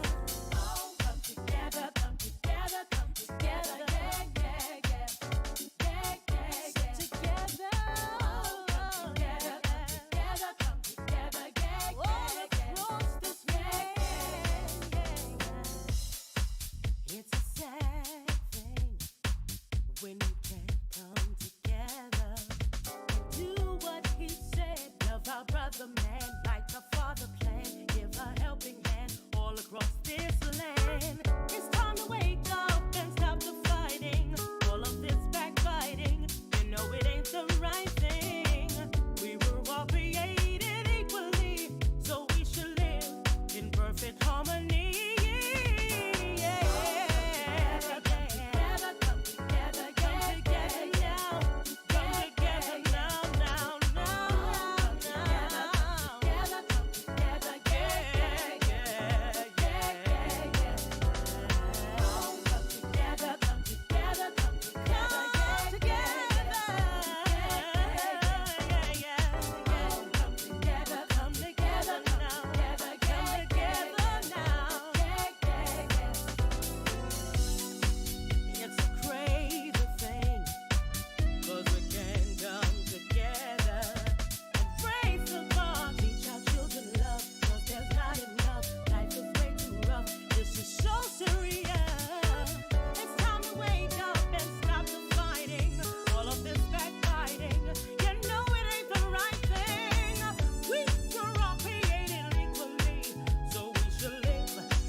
I needed to, I'm running through the pictures and I kind of wanted people to sort of see them yourself. I think I'm going to post these pictures on the WordPress blog, so you actually can read with the description what it says. These are from the Cassini website. I'm willing to accept that these were pictures by the Cassini probe. You know, they're big on spending money to explore science for purposes that we don't know about. Okay, hold on. There we go. Okay. All right. So I'm willing to sorry about that. I'm willing to believe that these are actually real pictures that they took out there, because the way humans are is they're willing to spend a lot of money to explore stuff, to think of, you know, where are we going next, and mess up the ecosystem. So it sort of comes one in, you know, how are we going to exploit? It's sort of the other thing. How are we going to exploit this? What can we, you know, what can we take from this? Sort of a human experience of what, you know, what can we take from this? You know, not can we, what scientific knowledge can we gain, but what can we make, you know, what kind of money can we make? So that's sort of why, you know, why we explore, is to see what we can, you know, capitalize on. All right. So one of the things I wanted to point out here, all right, this is a discussion on Saturn, the rings of Saturn, from my perspective here. I've studied up on this and I found it interesting. The rings are very interesting because there is what makes it so interesting is that the rings were not originally with the planet Saturn. They're later on. The rings actually have an accretion. What's the word? A dissolving. I forget the word that they use, but there's the rings are accepting new material from somewhere, but not at the rate it's dissolving. All right. So material is, I think, accreted onto the disk, but then there's also material that dissolves into the planet, goes back into the planet. So there's a balance that on average at this point it's losing more than it's gaining. Okay, so that's part of the thing about Saturn, is that it's at this point, you know, losing more of the material than it's gaining. It's not in an additional adding to the material phase. It's in a clearing or dissolving of the material around Saturn's rings. Okay. Where are we? Oh, when that's not where I'm at. Hello. That's where I'm at.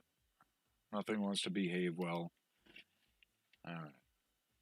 It's over there.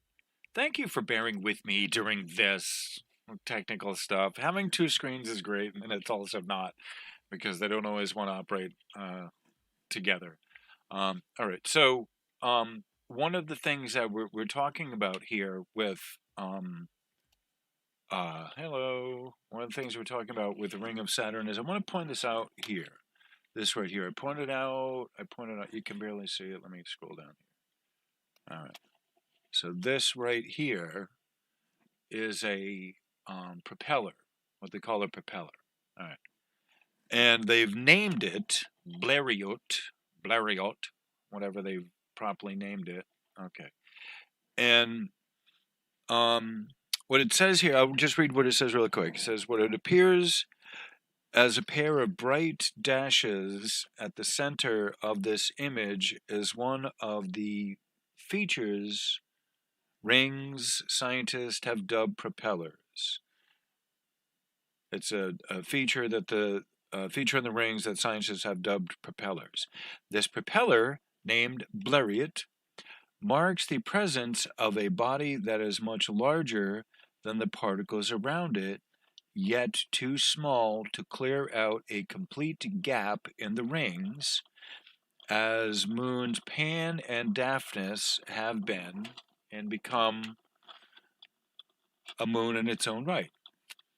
The moonlet at the propeller's core is too small to see, but gravitational disturbances in the rings betray the moonlet's presence. Cassini took the image in visible light on January 9th, 2017, at approximately 223,000 miles, or 3,500 kilometers, 1,000 kilometers, sorry, which is a million miles from Saturn. All right. So what you're looking at, you see these all over the place with Saturn's rings. These the Blériot, which is a propeller structure in the rings, and they don't know how that propeller structure got there, other than the two moons, Pan and Daphnis, have interwound with each other. They've crossed paths with each other and created this in the wake. They've just sort of created these propellers. And there's one here, but it doesn't do this. They're all over the place. All right. They're not right next to each other, but they're all, if you look at a field of them, and you'll see more pictures coming up, there's like a field of them all over the place. All right. So I wanted to point out this propeller structure. That's what they call propellers, and it is Blériot. They've actually named it Blériot. Bing. Can I see it? Hold on. Let me see if I can.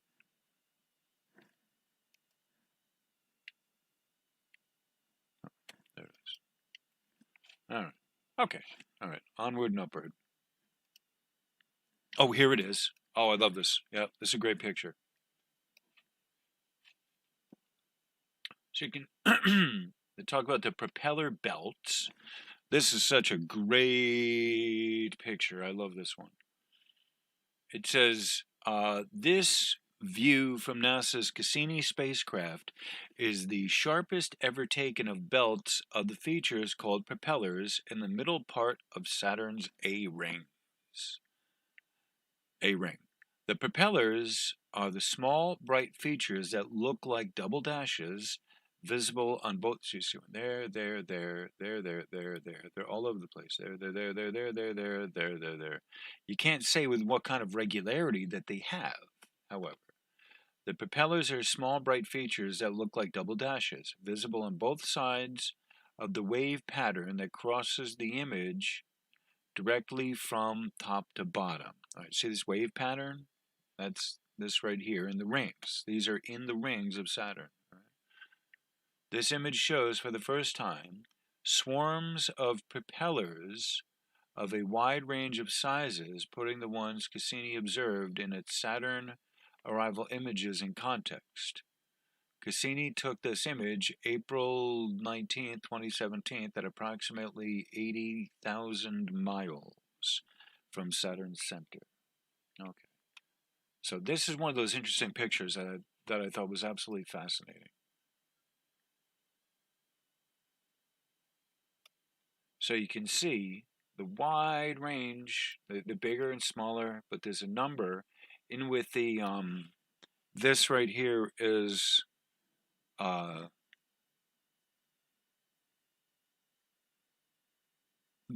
basically it's a gravity wave, I guess. It might be the best way to put it, that you can see there. And then the rest of these are the propellers that are caused by two moons that kind of wrap up in that wind. They switch orbits. They normally go in a line. They normally go in their own lane, but these here propellers switch the two lanes between these two moons. And you see they are all over the place. All right.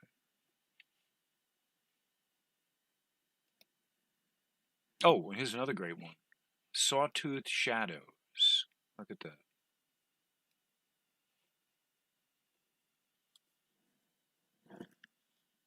It says, jagged-looking shadows stretch away from vertical structures of ring material created by the moon Daphnis in this image. Taken as Saturn approached its, and what they're talking about are these here.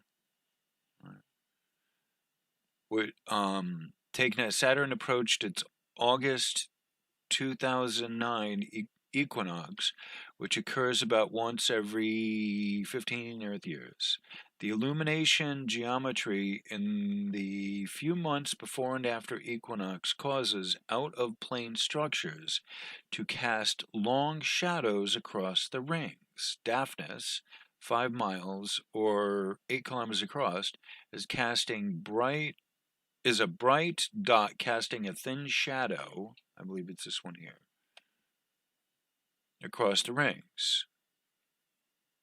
Casting a bright shadow just left of center of the ring. All right. The moon has an inclined orbit, and it gravitationally perturbs the particles of the A ring, forming the Keeler's gap and inclined. Moon says, all right, I'm making sure I get this inclined orbit. It gravitationally perturbs the moon has an inclined orbit, and it gravitationally perturbs the particles of the A ring, forming the Keeler's gap edge. Okay.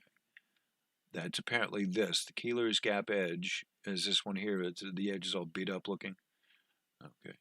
Cassini took the image in visible light on June 26, 2009, approximately 511,000 miles from Daphnis. Okay. So that was, I want to show you that, the sawtooth shadows there along the plane. Okay. And what's next? That one blew my mind. That was one of the most fascinating ones out of all of them I saw, was that shadow, the sawtooth right here. These guys here. And you see it's a regular pattern almost. You know, like, I don't know how to explain it, but they're not. It's sort of regular, but then sort of not. Okay. Oh, this one's a good one. Waving goodbye.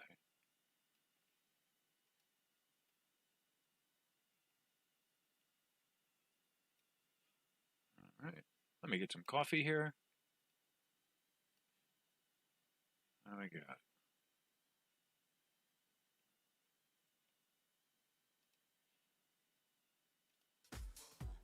Hello. All right. Getting some coffee.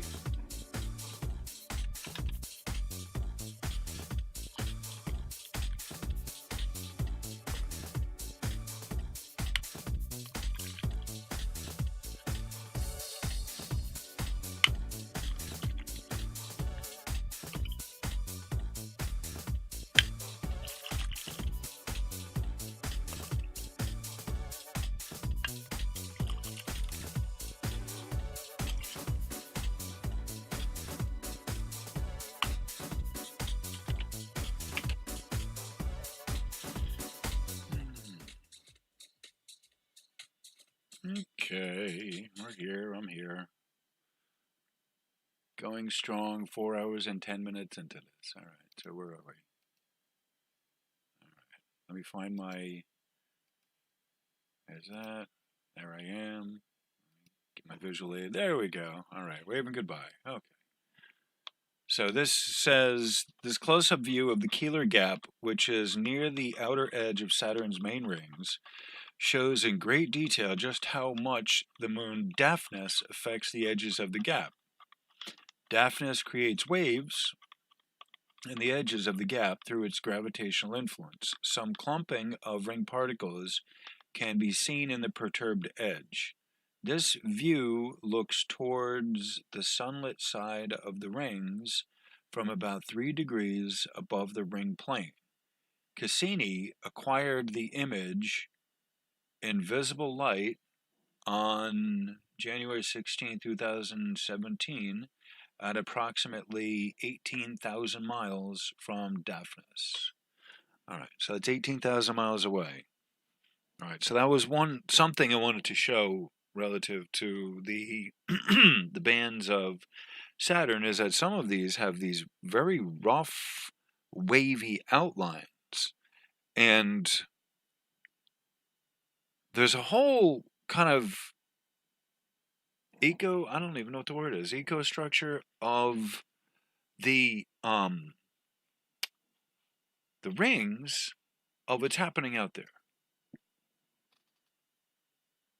Okay.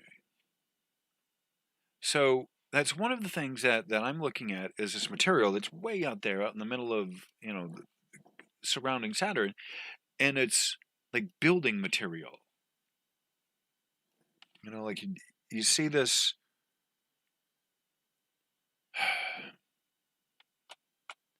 The ring material around Saturn is a mystery.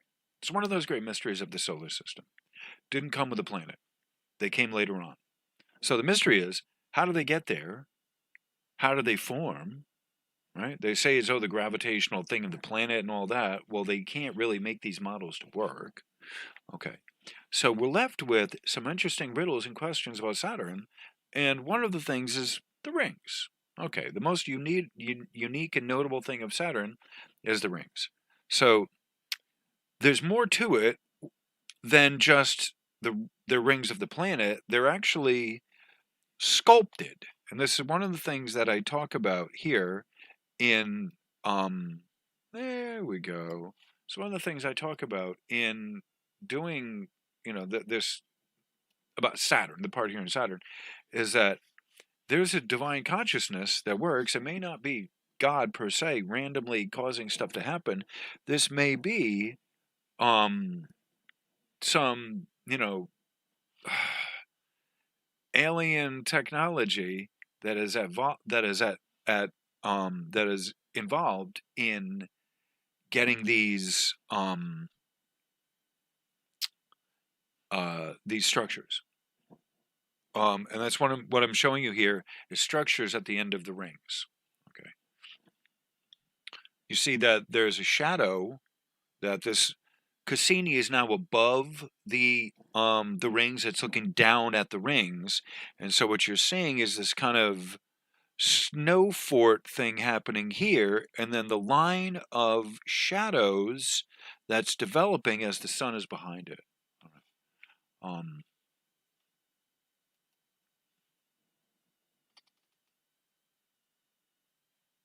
Yeah. So yes, exactly. People, there is a common misconception with people that they, like we're just told it was like, oh yeah, the planet, but like I've known for a little while that these rings have been tinkered with by the tender moons, the shepherd. They call them shepherd moons.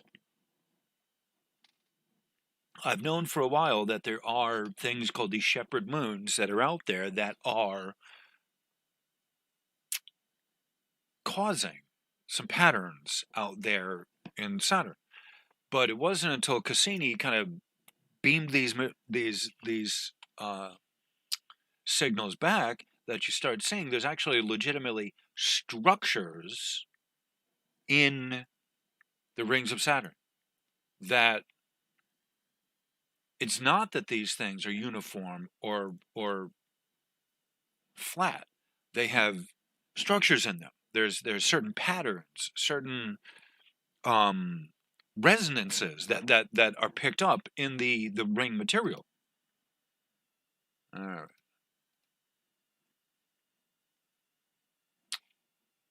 Let's see, anything here? All right, so I'll play a little music until I'll play some music till I get to an interesting spot, and then I will start talking again.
embrace the future and see the light that leads to progress.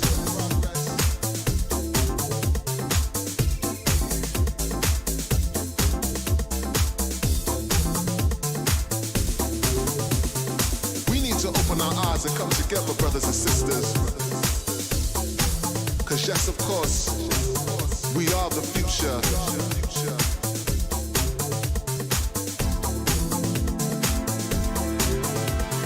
Now some of you will not embrace this future. Some of you will not choose to walk into the light, to lead yourself into the progress.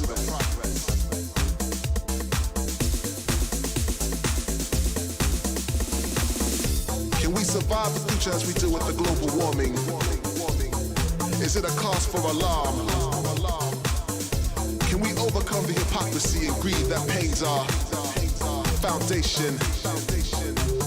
We are the future. This is the future. But to understand, you must take a glimpse of the past.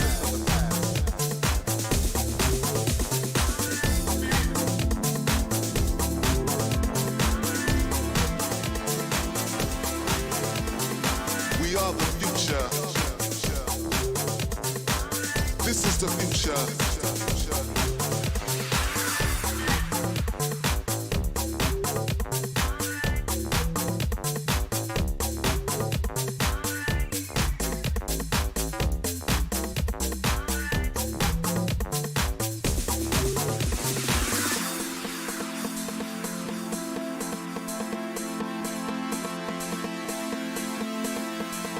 We are the future.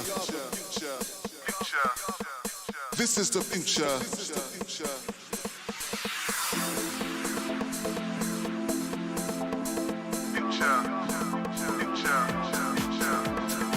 We are the future. Sorry about that. This is the future.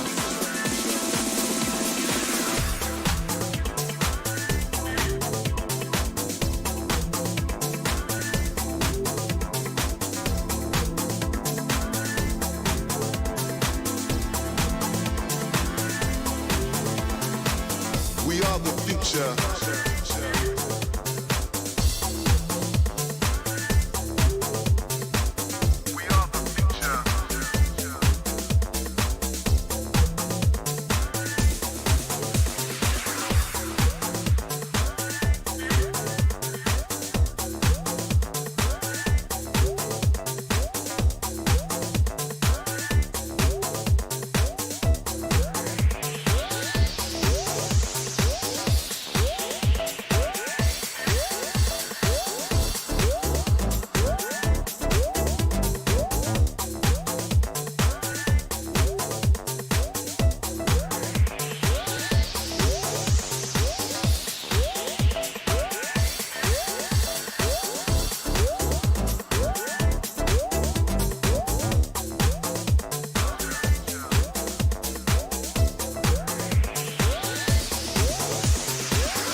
Is just another day?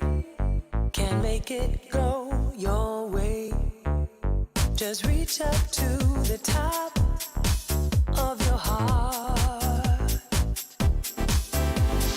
Wake up to your dreams. Make it what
the end of our mix.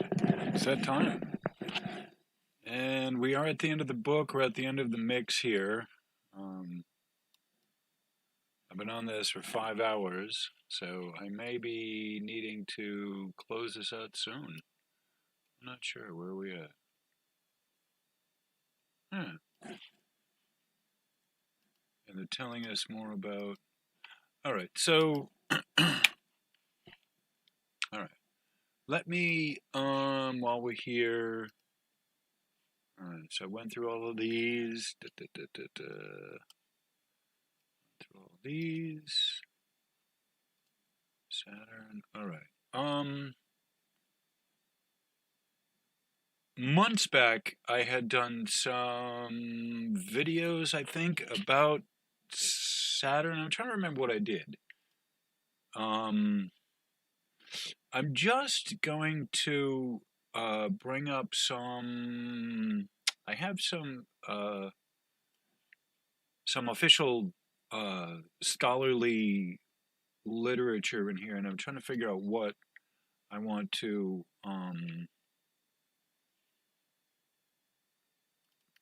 This might be one of them ones.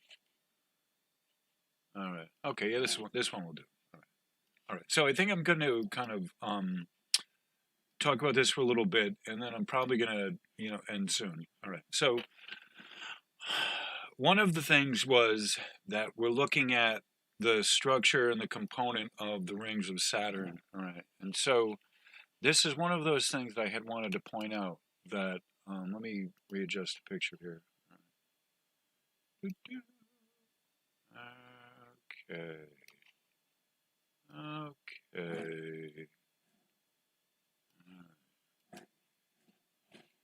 So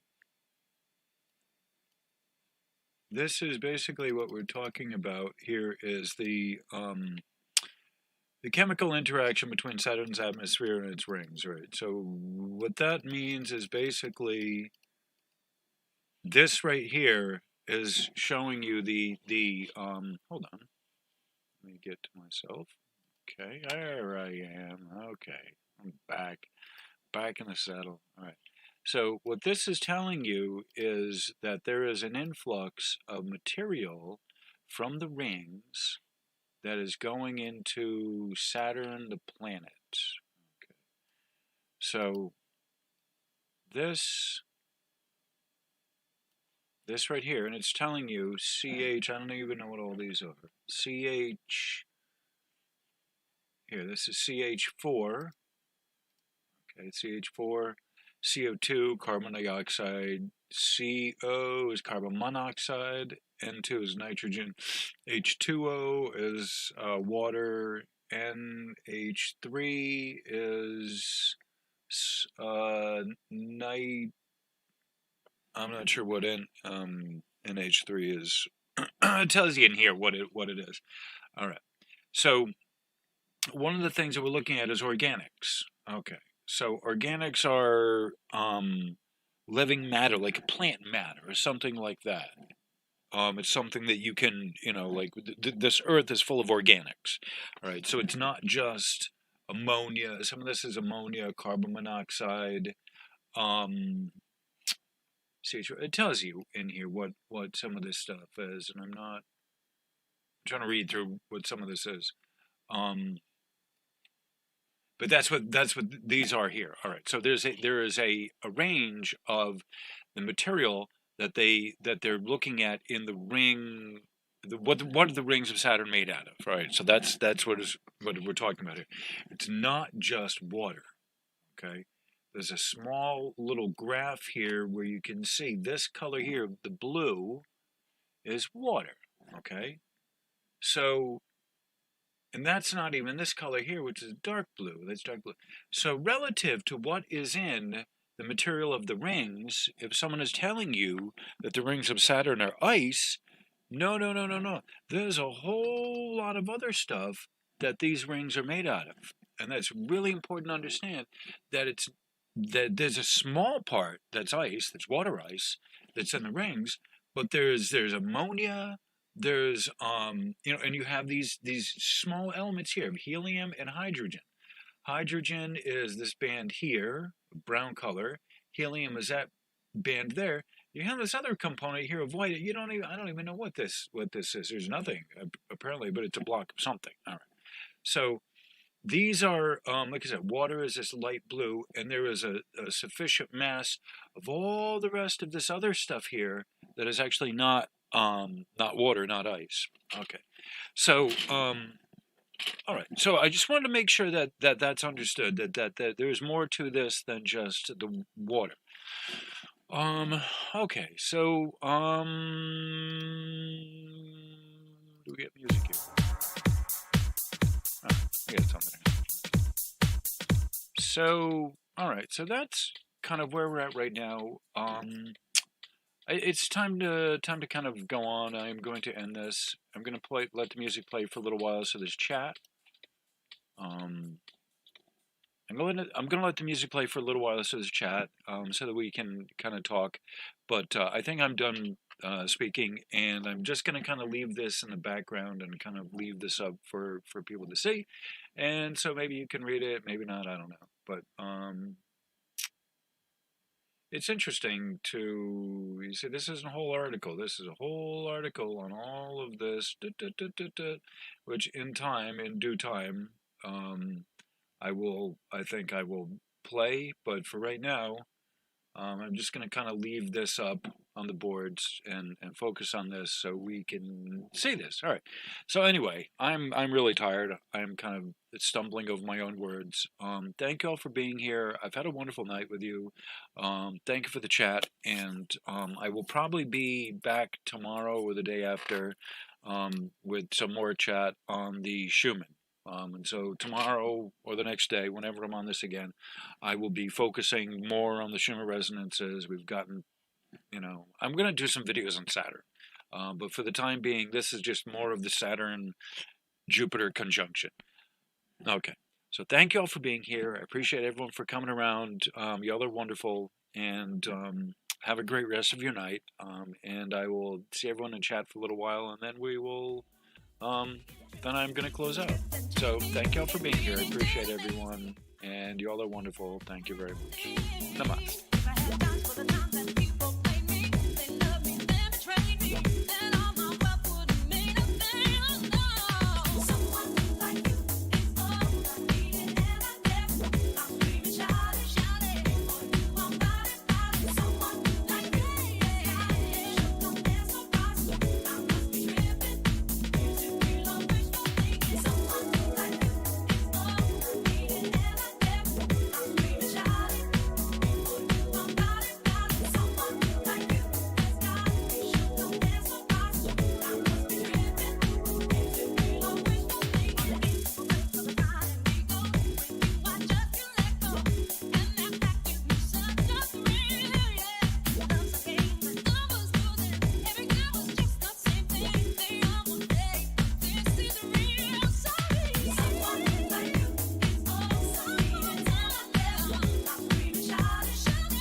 right. And at this moment, I knew it'd be alright. When I met you, it was like a breath of fresh air. It was at the moment I knew that I'd been dealt a deck of life that was fair. But just in the nick of time, when I had given up, you appeared in my life, and now I'm gonna be your wife. No turning back, no, not this time.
wait for later. Oh my Lord, if you can, take a chance on love. Feel the force, feel the zen. Hit it with some monkey Wu-Tang. Oh my Lord, do your thing, take a chance on me.